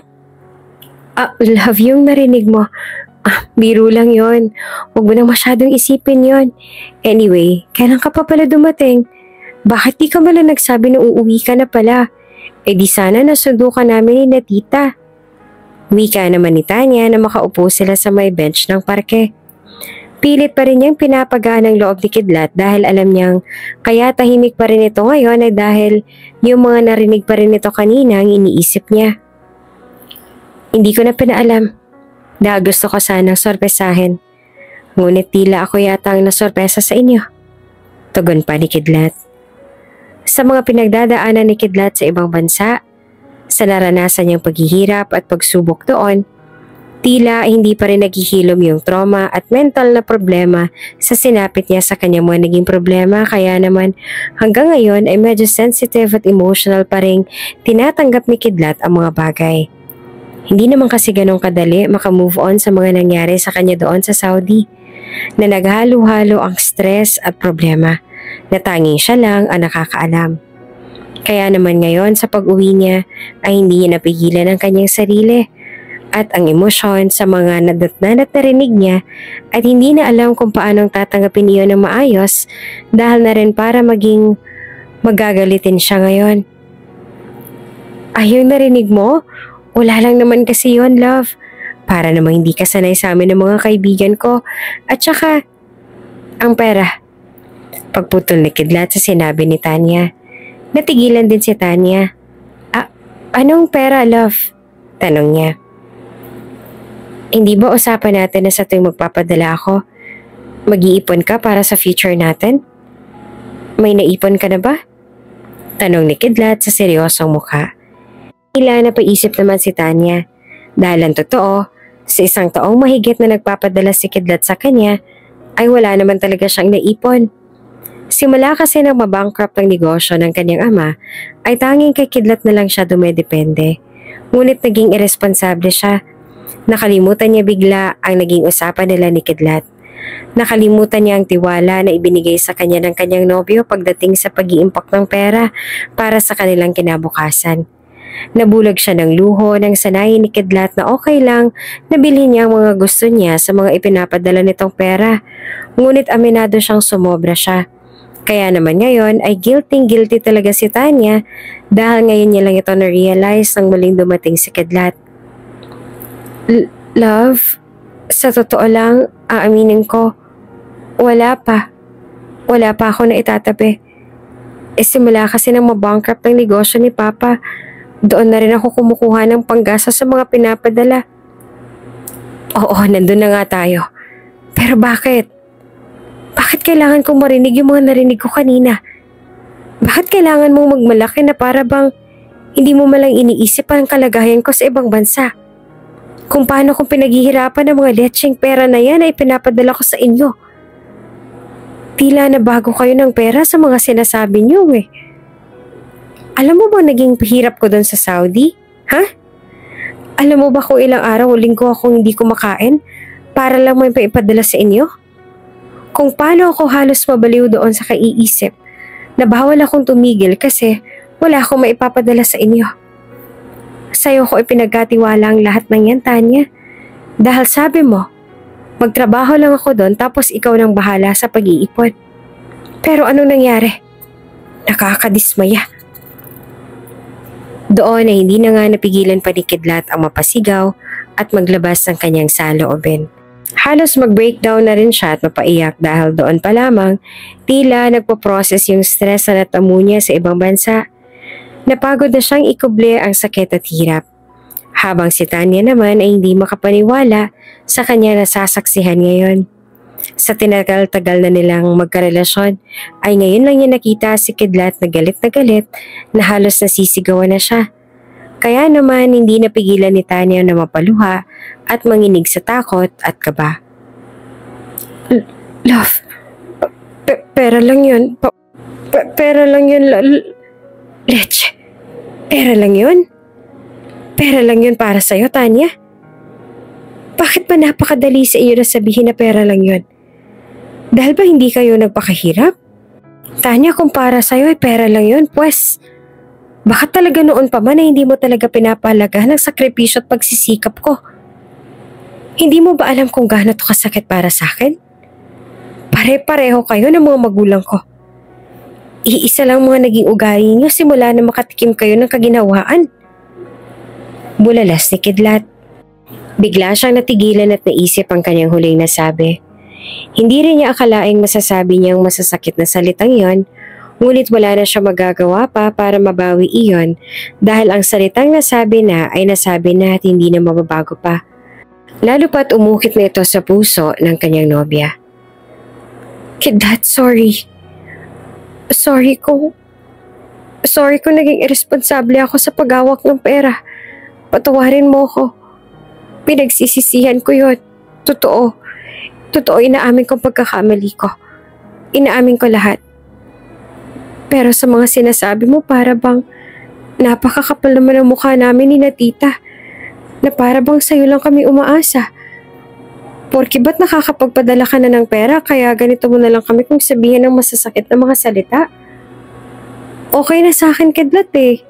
Pero sa kanila, sa tingin mo ba ayos lang yun? Hindi naman kami nagkulang sa pagtatanong at pangangamusta sa'yo sa abroad kung ayos ka lang, diba? Kung wala ka ba nagiging problema, anong sinasagot mo? Na ayos ka lang naman, na wag na kami mag-alala. Kaya yun ang ginawa namin. Kasi hindi ka naman nagsasabi. Kasi hindi ka nagsasabi ng totoo. Kaya wala kaming kaide-ideya sa mga nararanasan mo doon. Kaya ngayon kami pang may kasalanan kung bakit hindi ka namin naiintindihan? Sorry.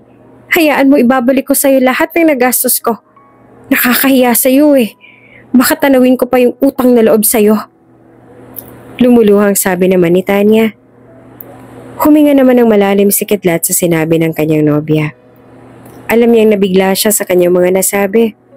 Gusto niya ring mag-sorry ngunit naunahan siya ng pride. Kaya naman bigla na lang siyang nauwi sa isang desisyon. Alam mo, mabuti pa siguro.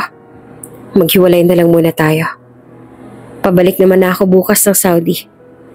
Ayoko na magdala pa ng alalahanin doon. Masyado na rin tayo nagkakasakitan. Itigil na muna natin to. Hayaan na lang natin muna na magkanya-kanya na muna tayo. Mag-ingat ka palagi. Mahal kita. Pero siguro hanggang dito na lang muna tayo. Sambit ni Kidlat sabay talikod at bagsak ng kanyang mga luha. Napahawak naman si Tanya sa kanyang bibig habang pinagmamasan ng kanyang nobyo na naglalakad na palayo sa kanya. Halos gumuho ang mundo ni Tanya. Hindi siya makapaniwalang sa isang iglap ay magbabago ang lahat. Hindi siya makapaniwalang sa isang iglap ay magkakawalaan sila kahit na sobrang love pa nila ang isa't isa. Wala silang choice kundi harapin ang problemang ito sa kanilang pagsasama at magpatuloy sa kanya-kanyang mga buhay. Kinabukasan ay malamig na rin nagpaalam paalis si Kidlat sa kanyang pamilya.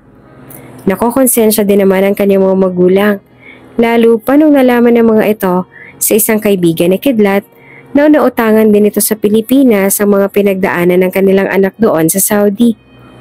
Na noong pahuli pala ay puro utang nang ipinapadala sa kanilang pera para lang hindi sila ma-zero at may panggastos pa rin dito sa Pinas. Hindi na yun nagawang ipaliwanag pa ni Kidlat sa kanyang pamilya dahil ayaw niya nang makadagdag pa yon sa kanyang isipin. Dumating siya na punong-puno ng pag-asa, kasabikan at kasiyahan ng kanyang puso, ngunit ngayon ay umalis siyang durog na durog ito at hindi alam kung kailan muling mabubuo ang nadurog na peraso ng kanyang puso. Nang makabalik si Kidlat sa ibang bansa, ipinagpatuloy na lang niya ang trabaho at bagong hamon sa buhay. Mas sinipagan niya at ginalingan dahil nakarating sa kanya na nagpo-promote pa lang kanyang boss kaya naman Mas naging masigasig sa trabaho si Kidlat. Bro, kamusta ang bakasyon sa Pinas? Buti ka pa nga nakauwi kahit 1 linggo lang. Tanong ni Alfred kay Kidlat. Kakauwi lang nila galing sa trabaho. Nginitian lang naman siya ni Kidlat habang nagtatanggal ng kanyang sapatos. Ayos lang naman bro, matipid niyang sagot. Sumali naman sa usapan si Tim. Sana all naka-score na kay Love. Pagbibiro pa ng mga ito, nag-appear pa ng dalawa. Umiling-iling na lang si Kidlat at ngumiti tsaka hindi na sumagot, bagkos ay dumiretso na sa kanyang higaan at nahiga na at nag-cellphone na lamang. Sa pag-open ng kanyang cellphone ay para bang inutusan siya ng kanyang mga daliri na itype ang pangalan ni Tanya upang isearch ito. Mula kasi nung umalis siya ay non-friend na rin kasi nilang isa't isa sa lahat ng kanilang social media accounts. Pero may something pa rin pumipigil kay Kidlat kaya naman naisip niya na wag na lang. Sa isip niya ay baka lalo lang siyang masaktan sa kanyang makikita. 2 taon lang ang kontrata ni Kidlat ngunit pina-extend niya sa kanyang amo. Ipinaalam naman niya ito sa kanyang pamilya ngunit ang sabihin niya ay nakapagdesisyon na siya at hindi na hiningi pa ang komento o suhestyon ng kanyang mga magulang. Patuloy pa rin siya sa pagpapadala sa mga ito ngunit hindi nabuo dahil siya nang nag-iipon para sa sarili niya. Samantala, pagkatapos mamatay ng papa ni Tanya, isang malaking dagok naman ang dumating sa kanilang pamilya. Nabankrupt ng tuluyan ang kanilang negosyo, dahilan para magipit sila sa pera at magbago ang takbo ng kanilang pamumuhay. Sa kabila ng lahat ng ito, hindi na hinayaan ni Tanya na ito ang maging hadlang sa kanyang mga pangarap. Patuloy siyang pumasok sa eskwela. Kahit paminsan ay kinakailangan niya magsakripisyo at magtrabaho para makatulong sa mga gastusin. Alam niyang hindi na siya makakaasa sa dating komportabling buhay nila at ang pagkawala ng kanyang ama ay nagbigay sa kanya ng higit pang tapang para ipagpatuloy ang laban. Sa bawat araw na dumadaan, lalong tumitibay ang determinasyon ni Tanya. Hindi lamang para sa kanyang sarili, kundi para sa alaala ng kanyang ama. At para patunayan sa sarili at kay Kidlat na kaya niyang magtagumpay sa kabila ng lahat ng pagsubok. Hindi man naging madali ang kanyang pinagdaanan, ngunit isang araw sa wakas ay nakapagtapos si Tanya ng kanyang pag-aaral sa kursong engineering. Sa araw ng kanyang pagtatapos, kahit wala na ang kanyang ama, nandoon ang buong pamilya ni Tanya upang ipagmalaki ang kanyang tagumpay. Alam nilang hindi naging madali para kay Tanya ang makarating sa puntong yun. Ngunit sa kanyang puso, alam niyang ginawa niya ang lahat para maabot ito. Hindi lamang para sa kanyang sarili, kundi para sa lahat ng taong naniniwala sa kanya, lalo na ang kanyang yumaong ama. Sa araw ng pagtatapos ni Tanya, masaya at puno ng pagmamalaki ang kanyang pamilya kahit nadama ang pagkawala ng kanyang ama. Matapos ang seremonya sa simpleng salo-salo sa kanilang bahay, nilapitan siya ng kanyang ina, si Ginang Martha, habang tahimik naman itong nakatingin sa kanyang diploma. Nak, natupad mo na ang pangarap mo, sabi ni Ginang Martha. Pinipilit pigilan ang luha. Ma, hindi ko naman ito magagawa kung hindi dahil sa inyo ni Papa, sagot ni Tanya. Ngayon ay hindi na rin napigilan ang pagpatak ng kanyang luha. Yumakap sa kanya ang kanyang ina, puno ng pagmamalaki at damdaming may halong lungkot. Alam kong sobrang hirap ng mga pinagdaanan natin. Minsan iniisip ko kung paano ka pa nakakaya lahat. Mula nung mawala ang papa mo, nawalan din ako ng lakas. Pero ikaw, Tanya, naging inspirasyon kita. Hindi mo hinayaang bumagsak tayo. Ikaw ang naging mas matatag sa ating lahat. Kahit pa na alam kong wala rin sa kondisyon ng puso mo ngayon dahil sa ginawa sa'yo ng Kidlat na yun. Hinawakan ni Tanya ang kamay ng kanyang ina at ngumiti. Kahit pa nangingilid ang mga luha sa kanyang mga mata. Ma, alam kong si Papa ang dahilan kung bakit naging ganito ka katatag. Siya yung inspirasyon ko para hindi sumuko. Gusto kong ipakita sa kanya na kaya ko at kaya nating lahat na magpatuloy kahit wala na siya. At isa pa, wala na rin ho akong pakialam pa kay Kidlat. Tapos na po ang kwento namin. Niyakap ulit siya ni Ginang Martha ng mas mahigpit. Alam kong masayang papa mo para sa'yo, Tanya. Sobra niyang ipinagmamalaki ikaw. At ako rin, anak. Hindi mo alam kung gaano akong kasaya at nagpapasalamat sa lahat ng pagsisikap mo. Ma, gagawin ko rin po ang lahat para mas matulungan ko kayo. Ayokong isipin na natapos na ang laban. Kasi marami pa tayong kailangang ayusin sa buhay. Pero naniniwala ako na kaya natin to. Kakayanin natin.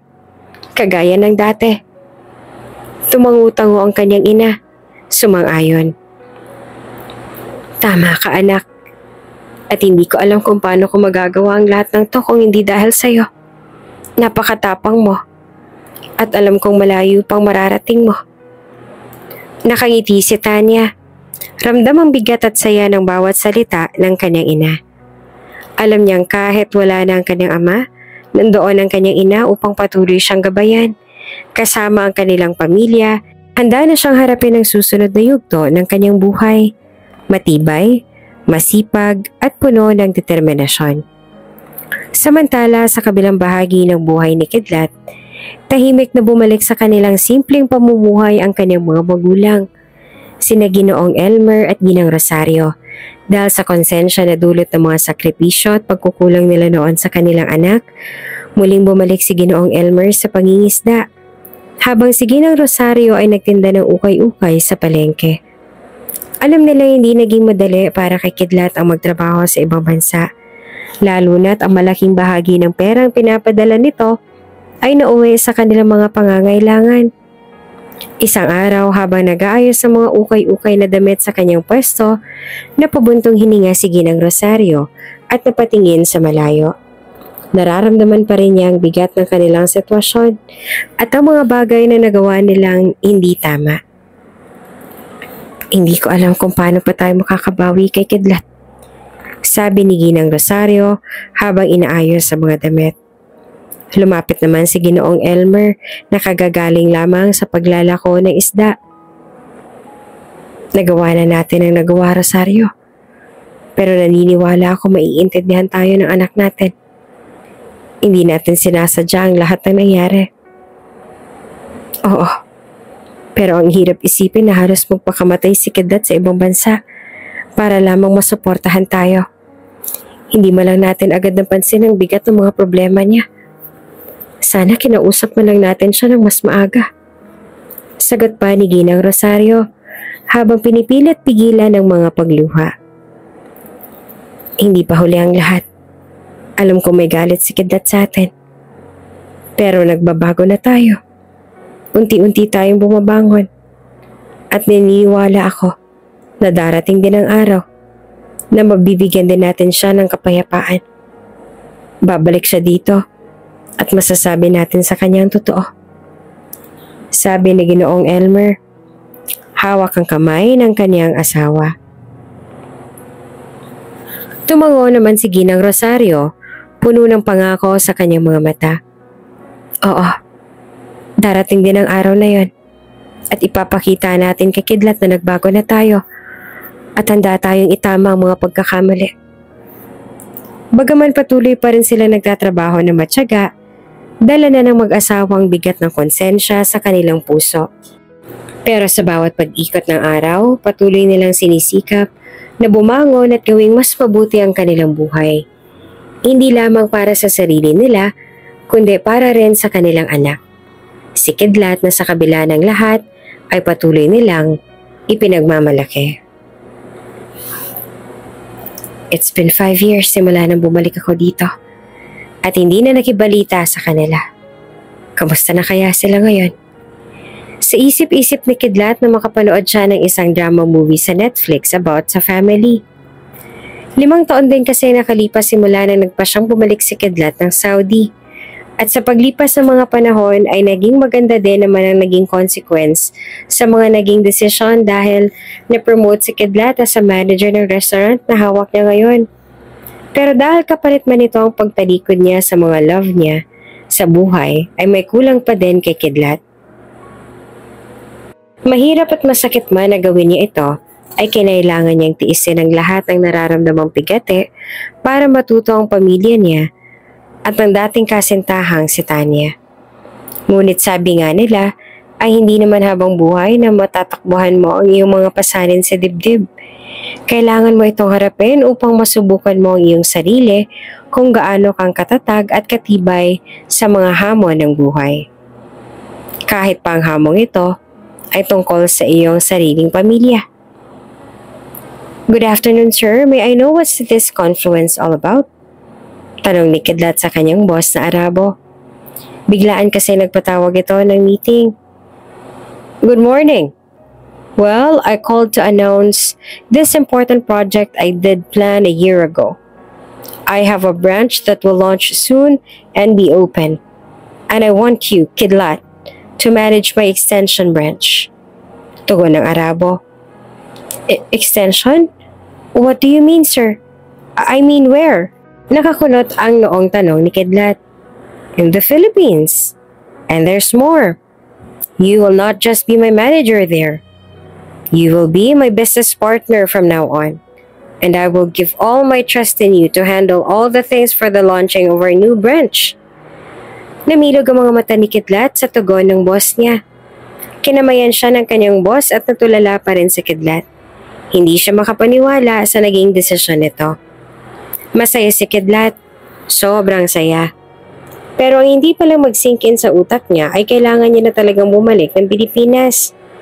Hindi naman niya magawang tumanggi dahil kilala siya ng boss niya. Hindi niya kailanman tinanggihan ang offer nito. Lalo pa ngayon at hindi na siya basang manager dahil ngayon ay isa na siya sa mga PIC ng kumpanya ng boss niyang Arabo. Binalita ni Kidlat sa kanyang mga kaibigan ang anunsyo ng kanyang boss. Handa ka na ba makita sila? Tanong ng kaibigan niyang lalaki. Huminga naman ng malalim si Kidlat. Hindi ko pa rin alam kung anong nararamdaman ko, pare. Kung matutuwa ba ako dahil na-promote ako ulit o mangangamba ako dahil eto at uuwi na naman ako ng Pilipinas. Well, ang totoo niyan, hindi pa din ako handa kahit 5 taon na nakaraan. Tugon ni Kidlat habang nakatanaw sa malayo. So, anong plano mo niyan? I mean, hindi ka ba uuwi sa inyo? Umiling-iling si Kidlat. Hanggat kaya kong ilihim ang pag-uwi ko, ililihim ko. Hindi ako uuwi sa amin, pare. Kukuha ako ng pwedeng matiran. Kahit kondo. Basta, wag lang umuwi ako sa amin. Pagpapasya nito. 1 linggo nakalipas ay lumipad na ng Pilipinas si Kidlat. At tulad niya ng naging plano niya ay hindi niya muling pinaalam sa kanyang pamilya at dating kasintahan ng kanyang pag-uwi. Hindi upang sorpresahin ng mga ito. Kung hindi, upang tuluyan ang dumistansya sa mga ito dahil masama pa rin ang kanyang loob. Pero tunay ngang mapaglaro ang tadhana. Hindi inaasahan ni Kidlat na ang nakuha nilang engineer na siyang gagawa ng branch nila sa Manila ay ang ex niyang si Tanya. Nanlaki ang mga mata ni Kidlat nang makita ang dating kasintahan. Natameme din si Tanya dahil hindi niya inaasahan na ang magiging kliyente niya pala ay ang taong sumugat ng puso niya. Ang tulad ni Kidlat ay masama pa rin ang loob nito dahil sa biglaang pag-iwan sa kanya. Napangisi si Tanya. I can't believe this. Napapailing na sambit pa ng dalaga.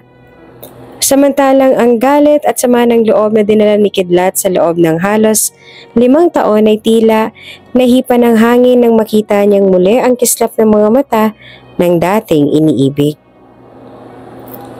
Tanya, hindi makapaniwala ang titig na Kidlat sa dalaga. Mula ulo hanggang paa ay tinitigan niya si Tanya. Titig na namangha at natutuwa. Kitang-kita niyang successful na si Tanya at may narating na. Ikaw ang magiging engineer sa project na to? Nakangiting tanong ni Kidlat. Huminga naman ng malalim si Tanya at nagkagatlabi. Yes, and I quit. Akmang aalis si Tanya nang biglang nahigit ni Kidlat ang isa niyang kamay. Tanya, sambit ni Kidlat. Pigil na pigil ni Tanya ang nararamdaman. Gustong sumabog ng kanyang puso. Gusto niyang sumigaw. Gusto niyang magalit. Pero naaalala niya ang bilin sa kanya ng kanyang ina na sa oras na magkita silang muli ni Kidlat ay ipakita niyang okay siya. Saglit pa ay hinarap ni Tanya si Kidlat. Excuse me? Sabit ni Tanya habang binabawi ang kamay niya mula sa binata. Oh, I'm sorry. Sorry. Hiyang-hiya namang sabit ni Kidlat at hindi nawala ng titig sa dating nobya. Tulad ni Tanya ay umiral ang ego ni Kidlat. Natauhan siya bigla at naisip na hindi niya dapat pinapakita sa dalaga na masaya siyang makita ito. Lalo pa't sinabi ni Tanya na hindi siya tutuloy. I'm sorry. I mean, nabigla lang ako. Hindi ko sinasadyang hawakan ng kamay mo. Back to what you were saying earlier. You what? You quit? Tila nagugusot ang mukha ni Kidlat. Yes, I quit. Mag-usap na lang kayo ng recruitment team regarding my replacement. Now, kung wala kang kailangan, please excuse me. Tugon ni Tanya na may pang-aasar ang mga ngiti. Are you sure sa recruitment team ko lang i-open ng file sa pwede kong ikaso sa'yo? Marahang tanong ni Kidlat.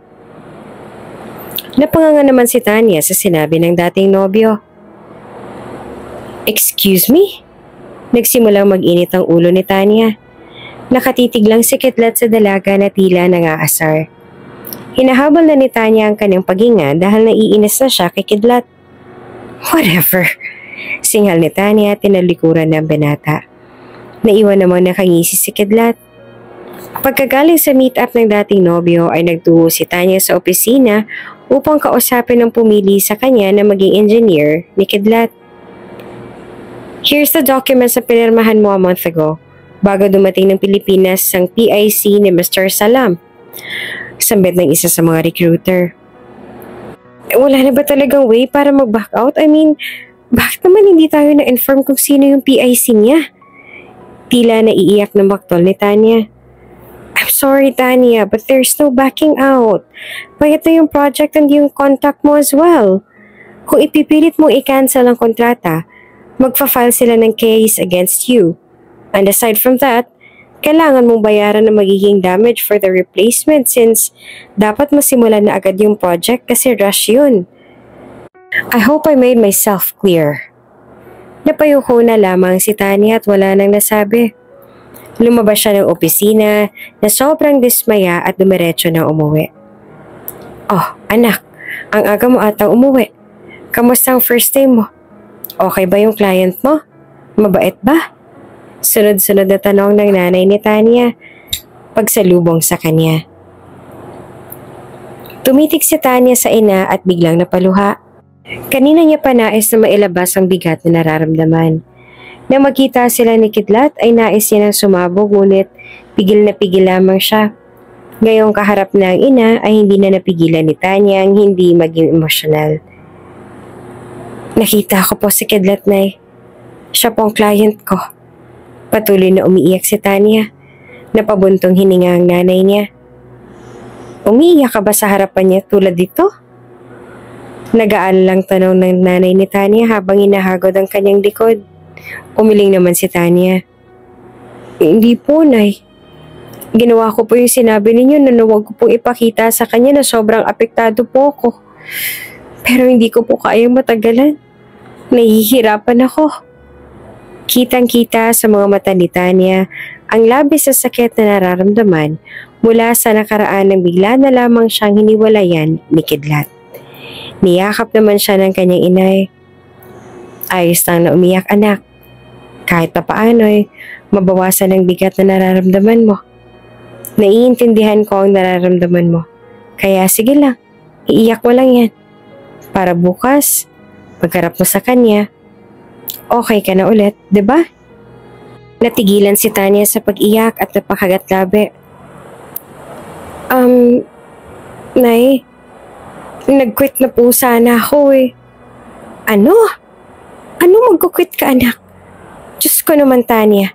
Ang tagal mong hinintay tong opportunity na to na makapagtrabaho ka na base sa kurso na tinapos mo.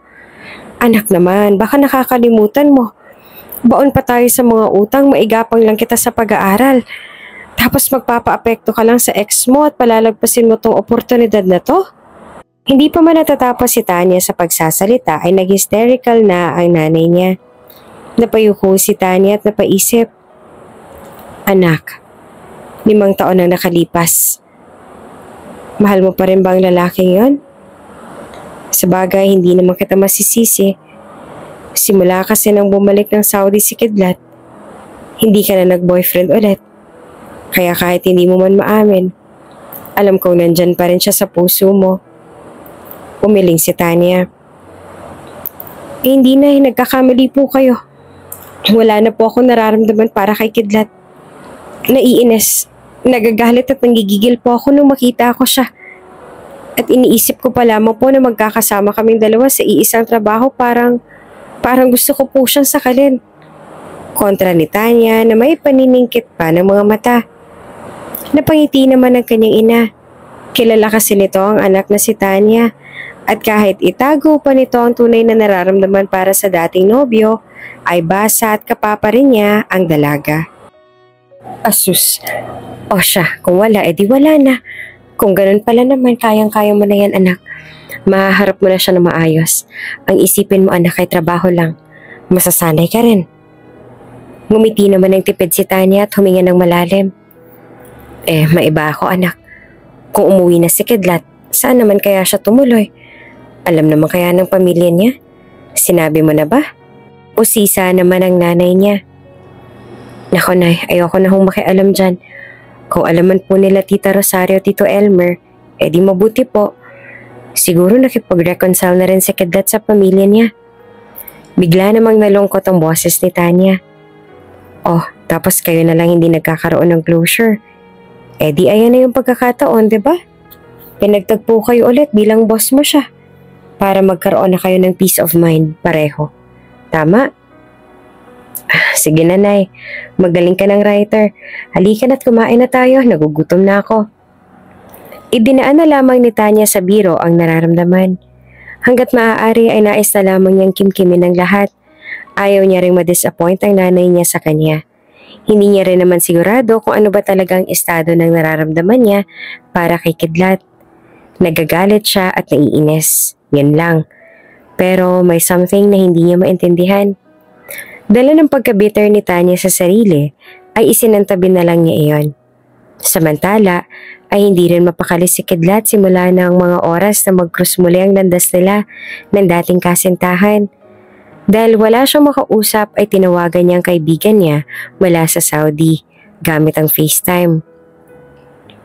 Oh pare, kamusta naman ang Pinas? Kamusta ka dyan? Tanong ng kaibigan niya. Ngumiti naman ang tipid si Kidlat. I met her. Tugon niya. Who's her? Don't tell me it's Tanya. Sino pa ba pare? Oh, agad-agad? Paano? Kailan? What did she say? Sinampal ka ba niya? Ang dami mo namang tanong, pre. Natatawa na lang si Kidlat sa kausap. Paano nga kasi pare? She's my engineer. What the? Gulat na gulat ang kaibigan niya. Tumangu-tangu pa si Kidlat. Yes, pare, diba? Tugon na Kidlat habang nakalumbaba. Nakakatuwa, diba? Yung kahit anong iwas ko. Pero nilalapit talaga siya ng tadhana. Ano naman sa tingin mong ibig sabihin nun, pre? Baka naman sinadya ng pagkakataon para maging okay kayo ulit? Hinuha ng kaibigan ni Kidlat. Napangisi naman ito. Ginusto niya nga mag-back out Oh really? Ano namang sinabi mo, pumayag ka ba? Seryoso ng mukha ng kaibigan niya. Of course not, why should I? Malaki nang nagastos at masasayang na oras ng company ni boss. She will pay for it kapag nag-back out siya. Nag-ibang tingin ng kaibigan ni Kidlat.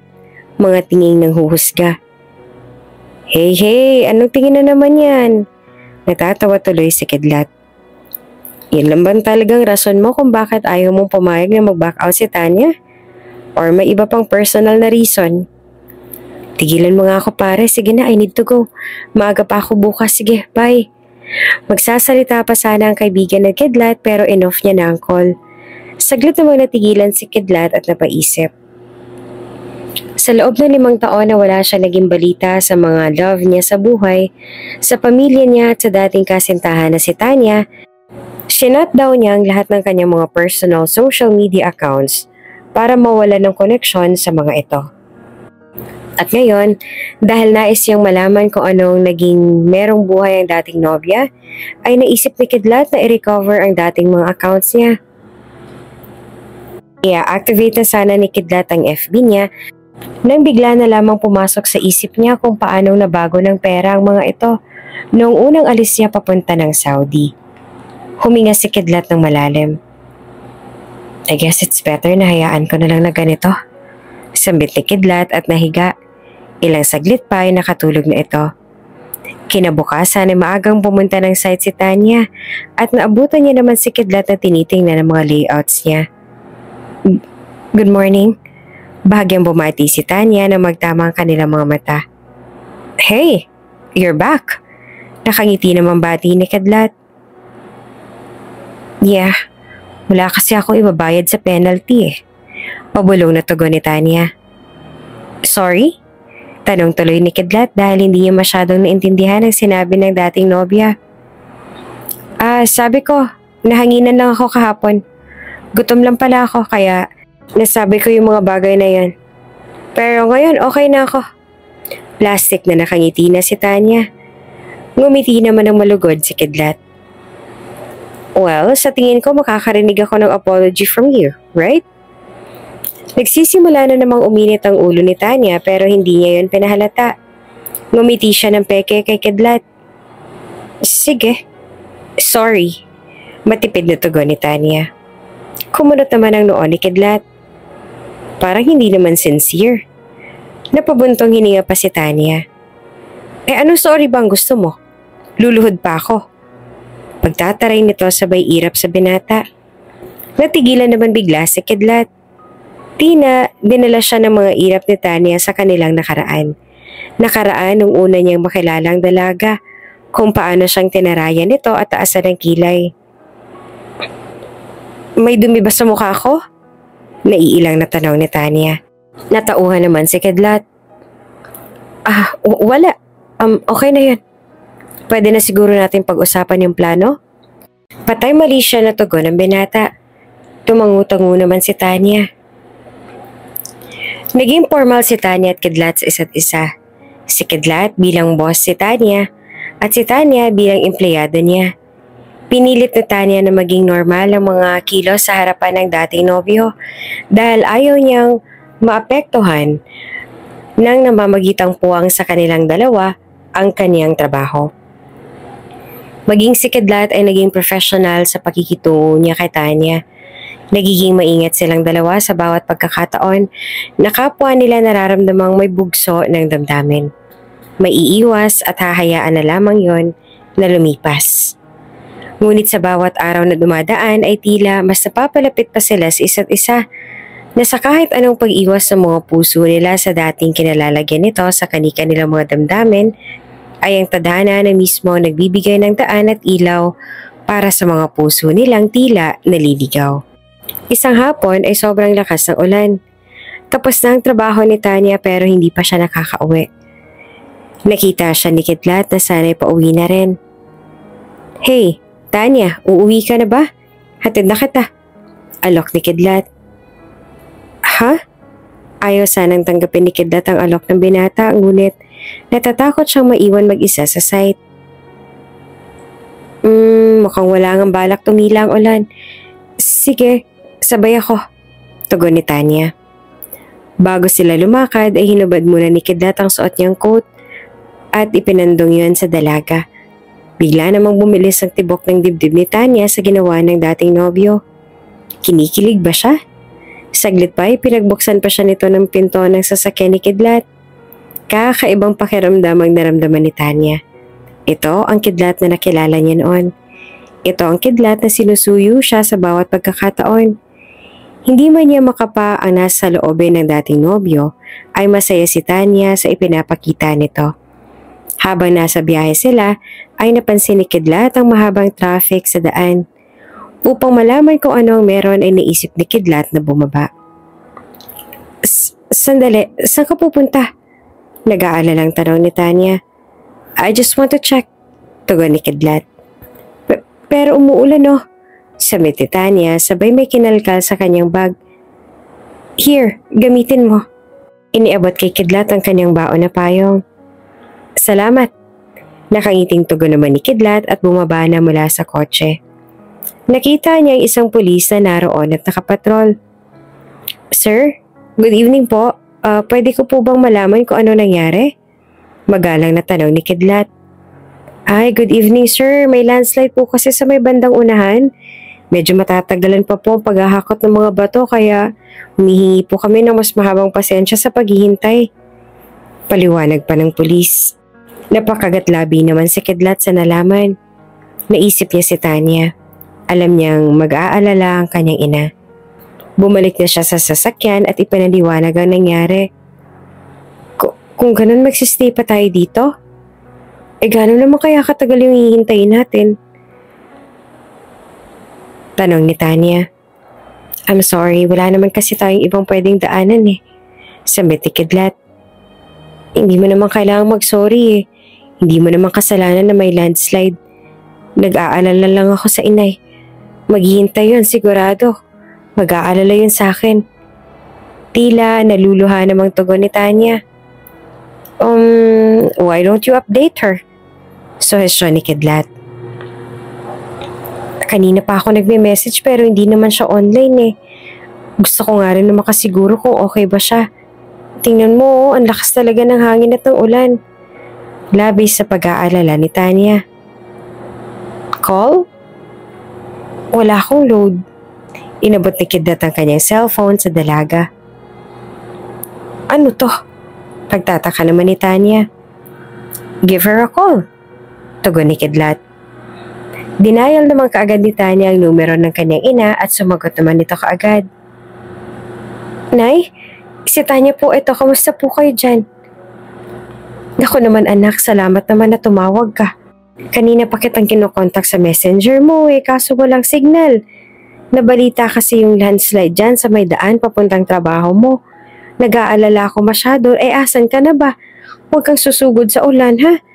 Sunod-sunod na salita ng nanay ni Tanya. Napapatingin si Tanya kay Kidlat. Pero ang binata ay nakatanaw sa unahan na tila sarado ang tenga. Huwag niyo po kayo mag-alala sa akin ay okay lang po ako. Sobrang safe na po ako. Nakangiting tugon ni Tanya. Saka sumalyap si Kidlat sa dalaga at ngumiti. Dahil lumalalim na ang gabi ay naisipan ni Kidlat na ihiga ang front seat ng inuupuan ni Tanya upang mahiga ng maayos ang dalaga. Salamat. Nakangiting sambit ni Tanya. Dala ng antok ay nakatulog na rin agad ang dalaga. Pinagmasdan ni Kidlat ang babaeng tanging nagpatibok ng kanyang puso. Ang babaeng tanging nasa isip ni Kidlat sa loob ng 5 taon. Hindi kailanman tumingin sa iba si Kidlat dahil wala naman siyang ibang hinangad kung hindi ang katulad ni Tanya. Biglang gumalaw si Tanya at naalinagan si Kidlat. Bakit mo nga ba siya tinitingnan? Bakit ang bilis ng tibok ng puso ko? Ngayon kasama ko siya. Sa isip-isip niya. Mahimbing na muli si Tanya sa pagkakatulog at hindi pa rin maiwasan ni Kidlat ang hindi mapatitig sa dalaga. Napakaganda mo talaga. Sambit muli ni Kidlat sa isip niya. Hanggang sa nakatulog na lamang si Kidlat sa kakatitig kay Tanya. Maliwanag na sila nakauwi dahil umaga na natapos ang pagtatanggal ng mga lupa sa nakaharang na daan. Inihatid ni Kidlat si Tanya sa mismong bahay nito at naroon na pala ang nanay ni Tanya, naghihintay.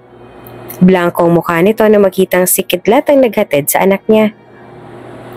Magandang umaga po, tita. Bati ni Kidlat. Sumimangot lamang ito at hindi pinansin ang bati niya.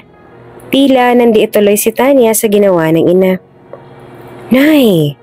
Pabulong na saway ni Tanya. Inirapan lang siya nito. Nanatili naman si Kidlat sa labas at sinundan naman si Tanya ang ina sa kwarto nito. Nay naman, huwag ka naman ganyan. Bumabati sa inyo ng maayos yung tao eh. Lambing na sermon ni Tanya sa ina. Hay nako Tanya, kung alam ko lang na si Kidlat ang kasama mo kagabi, ipinilit ko na lang sanang sunduin ka. Mataray na tugon naman ang nanay niya. Sa tingin niyo ba papayag ako na lumusok kayo sa lakas ng ulan kagabi? At saka wala ba kayong tiwala sa akin, Nay? Nakangusong tanong ni Tanya. Umismid naman ang nanay niya. Sa'yo nak meron, pero sa lalaking yan, wala. Mamaya mauto ka na naman yan. Nay! Saway muli ni Tanya. Ay naku, ewan ko sa'yo Tanya. Ano pa bang ginagawa ng lalaking yan dito? Ay hintayin niya po ako Nay. Sasabay na po kasi ako sa kanya papuntang site. Sayang din pong pamasahe, diba? Nakangising tugon ni Tanya. Ay nako, hindi ko alam sa yung bata ka. Kamusta na ba daw sila ng pamilya niya? Nagkita kasi kami ni Kumaring Rosario. Naitanong ko kung kamusta naman si Kidlat sa kanila. At nagulat ako sa sagot niya, ang sabi wala pa rin naman daw balita. Ibig sabihin hindi pa sila nagkikita. Sinabi niyo po ba na boss ko ngayon si Kidlat? Namimilog ang mga mata ni Tanya. Mabuti nga't hindi ko nabanggit. Sabi mo nga, ayaw mong makialam sa kanila. Lalo't yun ang dahilan ng, alam mo na, nako, ayaw ko na lang magsalita. Sana lang talaga matapos na yung project mo na yan para lubayan ka na rin ng taong yan. Naiinis sa sambit ng nanay niya. Nanay naman, tama na, sige na ho. At papasukin ko muna si Kidlat. Nakakahiya naman dun sa tao. Hindi ko pa nga pala napapapasok. Lumabas si Tanya upang papasukin sana si Kidlat.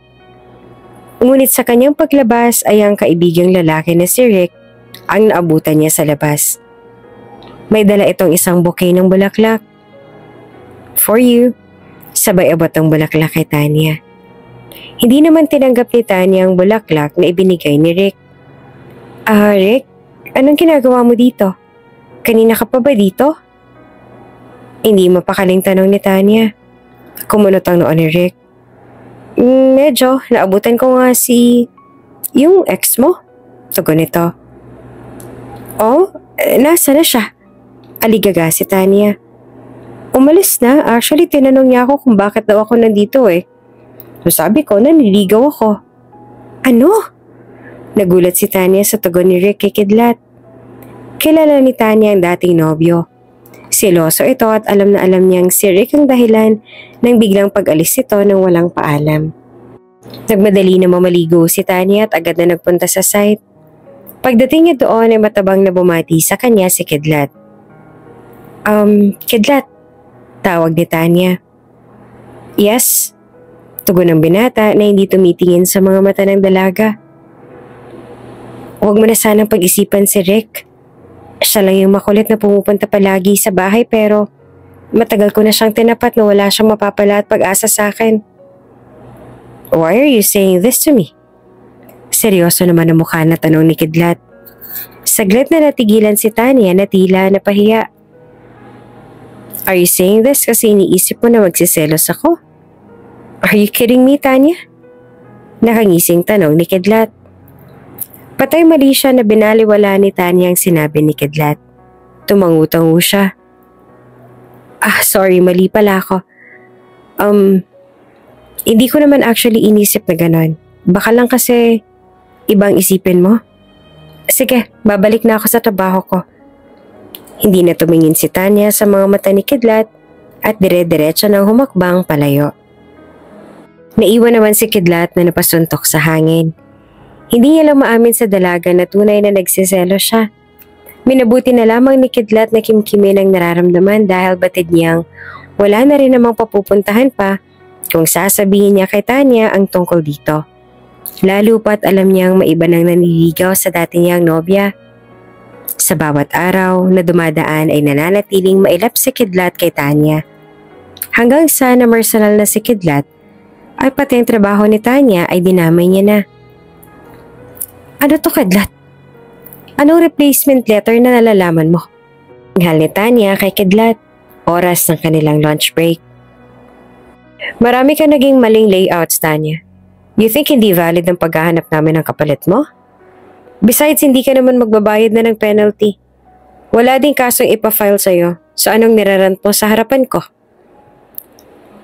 Bilib talaga ako sa'yo, Kidlat eh. Ang galing mo. Palakpakan tayo. Pumalakpak pa si Tanya. Tanya, please, let's be professional here. Professional? Professional ba, Kidlat? Sa tingin mo ba professional ang ginagawa mo? Loser ka, Kidlat. Loser. Nagwawala na si Tanya. Kaya naman hinatak ito ni Kidlat palabas.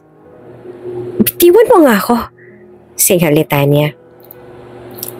Alam mo ba nakakahiyang ginagawa mo? Ano pa bang hindi klaro sa'yo ha, Tanya? Naiinis na tanong ni Kidlat. Oo nga, Kidlat. Siguro nga may hindi pa klaro sa akin. Kasi magpasa hanggang ngayon, hindi ko maintindihan kung bakit ikaw pa rin ang gusto ko. Nagsimula nang umiyak si Tanya. Kung bakit umasa pa rin ako nang bumalik ka sa buhay ko. Bakit nung nakita kita, lahat ng inis at galit nawala? Bakit ganun-ganun na lang napatawad kita kahit na ni minsan hindi ko narinig na nag-sorry ka? Oo, Kidlat, alam ko naman yung naging mali ko noon. Pero sana malaman mo nagsikap ako. Sariling sikap at hindi humingi ng suporta sa ibang tao. Si nanay lamang naging sandigan ko. At hindi kung sino man. Tingnan mo ako ngayon. Natupad na yung pangarap natin na makapagtapos ako sa kursong gusto mo. Sinikap kong makatapos para makabawi sa mga nagawa ko sa'yo noon. At sila mama at papa mo.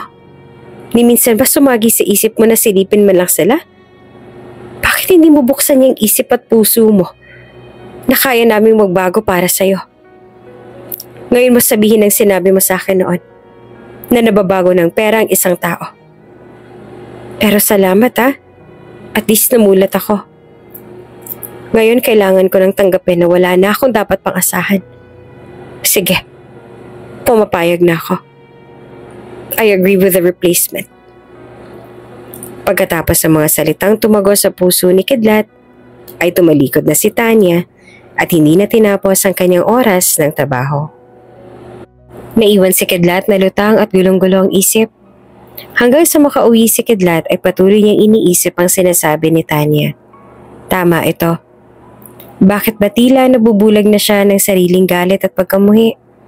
5 taon ang nakalipas pero naroon pa rin siya sa nakaraan at hindi makaahon.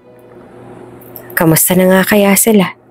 Sa isip-isip ni Kidlat at saka niya napagpasyahan na mag-activate na ulit ng mga social media niya. Pagkabukas si Kidlat ng mga lumang account niya ay bumungad sa kanyang mga post ng kanyang pamilya. Kung paano nilang na-miss si Kidlat at kung paano silang nagsumikap na makabawi sa binata.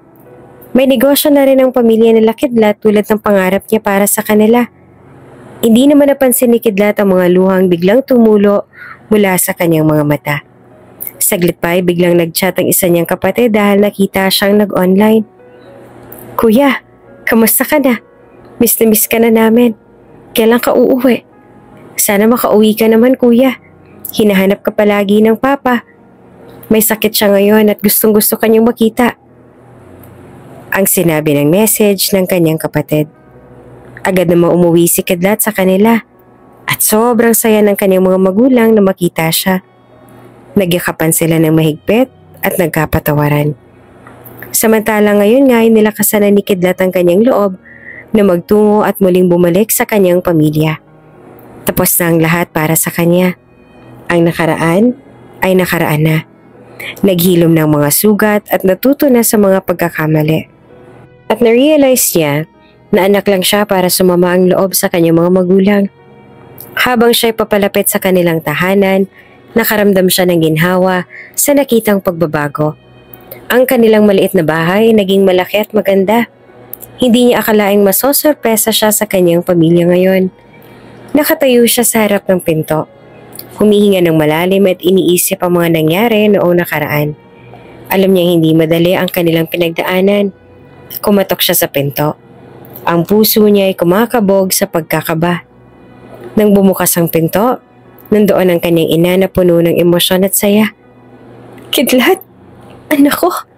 Sigaw niya habang sabik na nagyakapan sila. "Miss na kita. Miss na miss ka na namin, anak." Umiiyak ang ginang. "Nay, na-miss ko rin ho kayo. Patawad ho, Nay." Sagot ni Kidlat. May luha sa kanyang mga mata. Pagpasok sa bahay, nakita niya ang mga pagbabago. Mas maluwag na ang sala, bagong muebles at isang malaking litrato ng kanilang pamilya. "Anak, masaya kami at nakabalik ka na rin sa wakas. Ang tagal ka naming hinintay," sabi naman ng kanyang ama na pumasok pa mula sa kusina. "Iniisip ka namin araw-araw." "Alam ko ho, Tay, at humihingi ho ako ng tawad. Masyado ako nagpa-apekto sa sarili ko," sagot ni Kidlat. Nakatingin na sa kanyang ama. "Ang mahal kong anak, nandito ka nang muli. Nagsikap kami para makabawi. Nagtabi kami ng mga padalang pera mo para makapagpatayo ng bagong tahanan," kwento ng ina. "Nakikita ko na mas matibay ng pundasyon ng ating pamilya ngayon," sabi ni Kidlat. Tiningnan ng paligid. Parang nagbagong anyo na ang lahat. Dumating naman ang kanyang nakababatang kapatid at masayang niyakap siya. "Kuya, andito ka na. Namiss ka namin sobra, kuya. Namiss ko rin kayo, nene. Kayong inspirasyon ni kuya." Tila mas masigla na si Kidlat habang yakap ang kanyang kapatid. Habang nagkukwentuhan, napansin naman ni Kidlat ang tensyon na tila nagkukuble sa kanilang mga puso. "Makinig kayo. Gusto ko lang sanang linisin ang hindi pagkakaintindihan natin. Humihingi ako ng tawad para sa lahat ng nangyari." Buong puso niyang sabi. "Alam namin, anak. Pareho tayo nagkamali. Pero ang mahalaga ay natuto na tayo," tugon ng kanyang ama. "Oo nga, patawarin mo kami, anak, ha? Patawarin mo kami. Hindi namin alam na sobra palang pinagdaanan mo sa Saudi. Patawarin mo kami, anak. Love na love ka namin, anak," sabi ng ina at may luha na rin ang kanyang mga mata. Ngumiti si Kidlat na may mga luha sa mga mata. "Huwag kayong mag-alala, Nay. Ako ho dapat ang humingi ng tawad sa inyong lahat. Hindi ko nakontrol ang sarili ko. Nabalot ako ng lungkot dahil sa stress, kaya naman gano'n na lang ang naging reaksyon ko. Hindi ko dapat ginawa yun, Nay, Tay. Dapat sinabi ko na lang sa inyo ang naging problema ko doon. Dapat di ko na lang sinarili. Mahal na mahal ko kayo, Nay, Tay. At kayo ng mga kapatid ko. Magsimula tayong muli." Idinagdag ng kanyang kapatid at sabay-sabay silang nagyakapan at ang kanilang bagong tahanan ay pinuno ng tawanan at saya. Sabay-sabay silang umupo at nagkwentuhan ng mga alaala mula sa nakaraan. Nagbabadya ang isang bagong simula para sa kanilang pamilya. "Masaya ako dahil bumalik ka na, anak." Umiiyak na sabit ni Rosario habang yakap ng mahigpit si Kidlat. Masaya din si Elmer dahil bumalik na ang kanilang panganay na anak. "Patawarin niyo po ako ulit, Nay, Tay." Umiiyak naman na sabit ni Kidlat. Ngayon niya napagtanto ang lahat ng mga mali niya at sumobrang desisyon. Ngayon ay namulat na si Kidlat sa katotohanang kailangang magkamali ng tao upang matuto. At ngayon ay ganap nang natuto ang kanyang pamilya dahil sa maraming pagbabago ngayon sa buhay nila. Hindi na rin nag-aksaya ng panahon si Kidlat at pinuntahan na rin si Tanya sa bahay nito. "Patawarin niya sana ako, tita. Alam ko pong malaki ang naging kasalanan ko sa inyo. Pero sana, bigyan niyo po ako ng isa pang pagkakataon." Mahinahong sabit ni Kidlat. "Isa pang pagkakataon?" Nagtatakang tanong naman ang nanay ni Tanya. "Opo, tita. Gusto ko po sanang ligawan ulit kayo. At kayo po ang suyuin ko." Pagtatapat ni Kidlat. Naroon lang din pala si Tanya at nakikinig. Bigla itong lumabas at humarap kay Kidlat. Napangiti na lamang ang nanay ni Tanya at hinayaan na ang dalawa na makapagsalo. "Tanya." Hindi pa man natatapos na magsalita si Kidlat ay siniil na ito ng halik ng dalaga. Alam ko mangyayari to. I love you, love. At gusto kong malaman mo na sobrang saya ko dahil bumalik ka na. Nangingilid ang mga luha ni Tanya. Hinawakan naman ni Kidlat ang dalawang pisngi nito at tinitigan sa mga mata. Nandito na ako ulit. At nangakong hindi na ako aalis pang muli. Gusto ko ng isang pamilya mula sa iyo, love. Isang masayang pamilya kasama ang magiging anak natin. Masayang masaya si Tanya sa ibinalita ni Kidlat na hindi na ito muling aalis.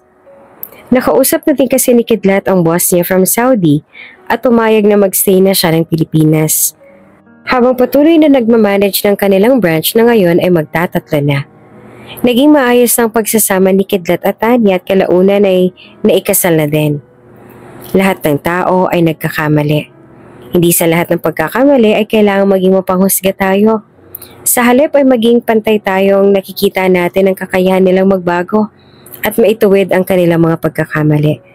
Sapagkat ang tunay na sukatan ng isang tao ay hindi ang bilang ng kanyang pagkakamali, kundi kung paano siyang tumindig mula sa mga ito.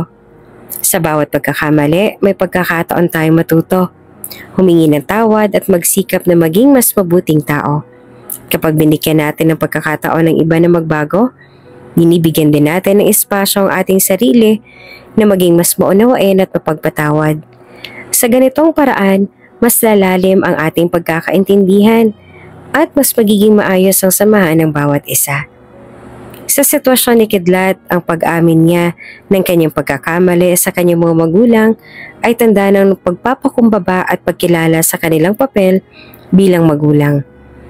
Kahit na nagkaroon siya ng tampo o sama ng loob, nauunawaan pa rin niya na sila ay bahagi ng kanyang buhay at mahalaga ang relasyon nila. Ang mga magulang kahit nagkakamali rin ay magulang pa rin. Mga tao nagpapakita ng pagmamahal, gabay at suporta. Sa pag-amin ni Kidlat, pinapakita niya na handa siyang magsimula muli at patawarin sila. Habang inaamin din niya ang kanyang sarili na meron din siyang kakulangan.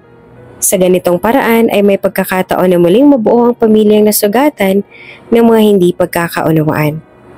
Sa sitwasyon naman ni Kidlat at Tanya sa kabila ng mga pagsubok na hinarap nila sa kanilang relasyon, lalo ng pagkamatay ng ama ni Tanya at ang pagbagsak ng kanilang negosyo, nananatiling matatag ang kanilang paniniwala sa pagtatagumpay at suporta sa isa't isa matapos ito. Si Tanya sa kabila ng mga pagsubok ay patuloy na nagsikap at nag-aral. Ipinakita niya kay Kidlat na kaya niyang harapin ang buhay ng may lakas at determinasyon. Si Kidlat naman ay nananatiling nandyan upang sumuporta at intindihin si Tanya. Sa bawat hakbang ngayong nararanasan na ni Tanya ang tunay na tagumpay na dati para sa kanya ay malabo pang mangyari. Hindi man perpekto ang kanilang relasyon, napatunayan nila na sa oras ng pagsubok, higit nilang pinili ang magtulungan at magbigay ng lakas ng loob sa isa't isa. Ang kanilang pagmamahalan ay hindi lamang nakasalalay sa magandang pagkakataon, kundi sa kanilang kakayahang sabay na harapin ang mga hamon ng buhay. Kalaunan, nang malaman ni Kidlat at Tanya ang magandang balita na magkakaanak na sila, ito ay naging isa sa malaking pagsubok at biyaya sa kanilang relasyon. Kahit sa gitna ng mga hamon, mas lalo nilang pinanday ang kanilang samahan. At nang dumating na nga ang panahon ng panganganak, naging malaking kagalakan para sa kanilang dalawa ang pagdating ng kanilang triplets na malulusog at pinangalanan pa nila itong sina Jaja, Sasa at Rara. Ang bagong yugto ng kanilang buhay bilang mga magulang ay nagbigay ng bagong responsibilidad, ngunit sa halip na matakot, niyakap nila ito ng buong puso. Sa tulong ng isa't isa at sa suporta mula sa kanilang mga pamilya, napagtagumpayan nila ang mga hamon ng pagiging mga magulang ng tatlong supling.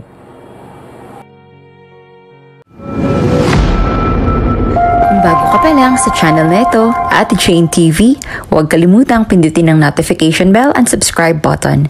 Sana po hindi naman malaking abala sa inyo ang pagpindot ng subscribe button dahil ang kapalit po nito ay ang pagsuporta para makapag-produce ng mga libreng stories sa mga channels ni Ate Jane. Maraming salamat!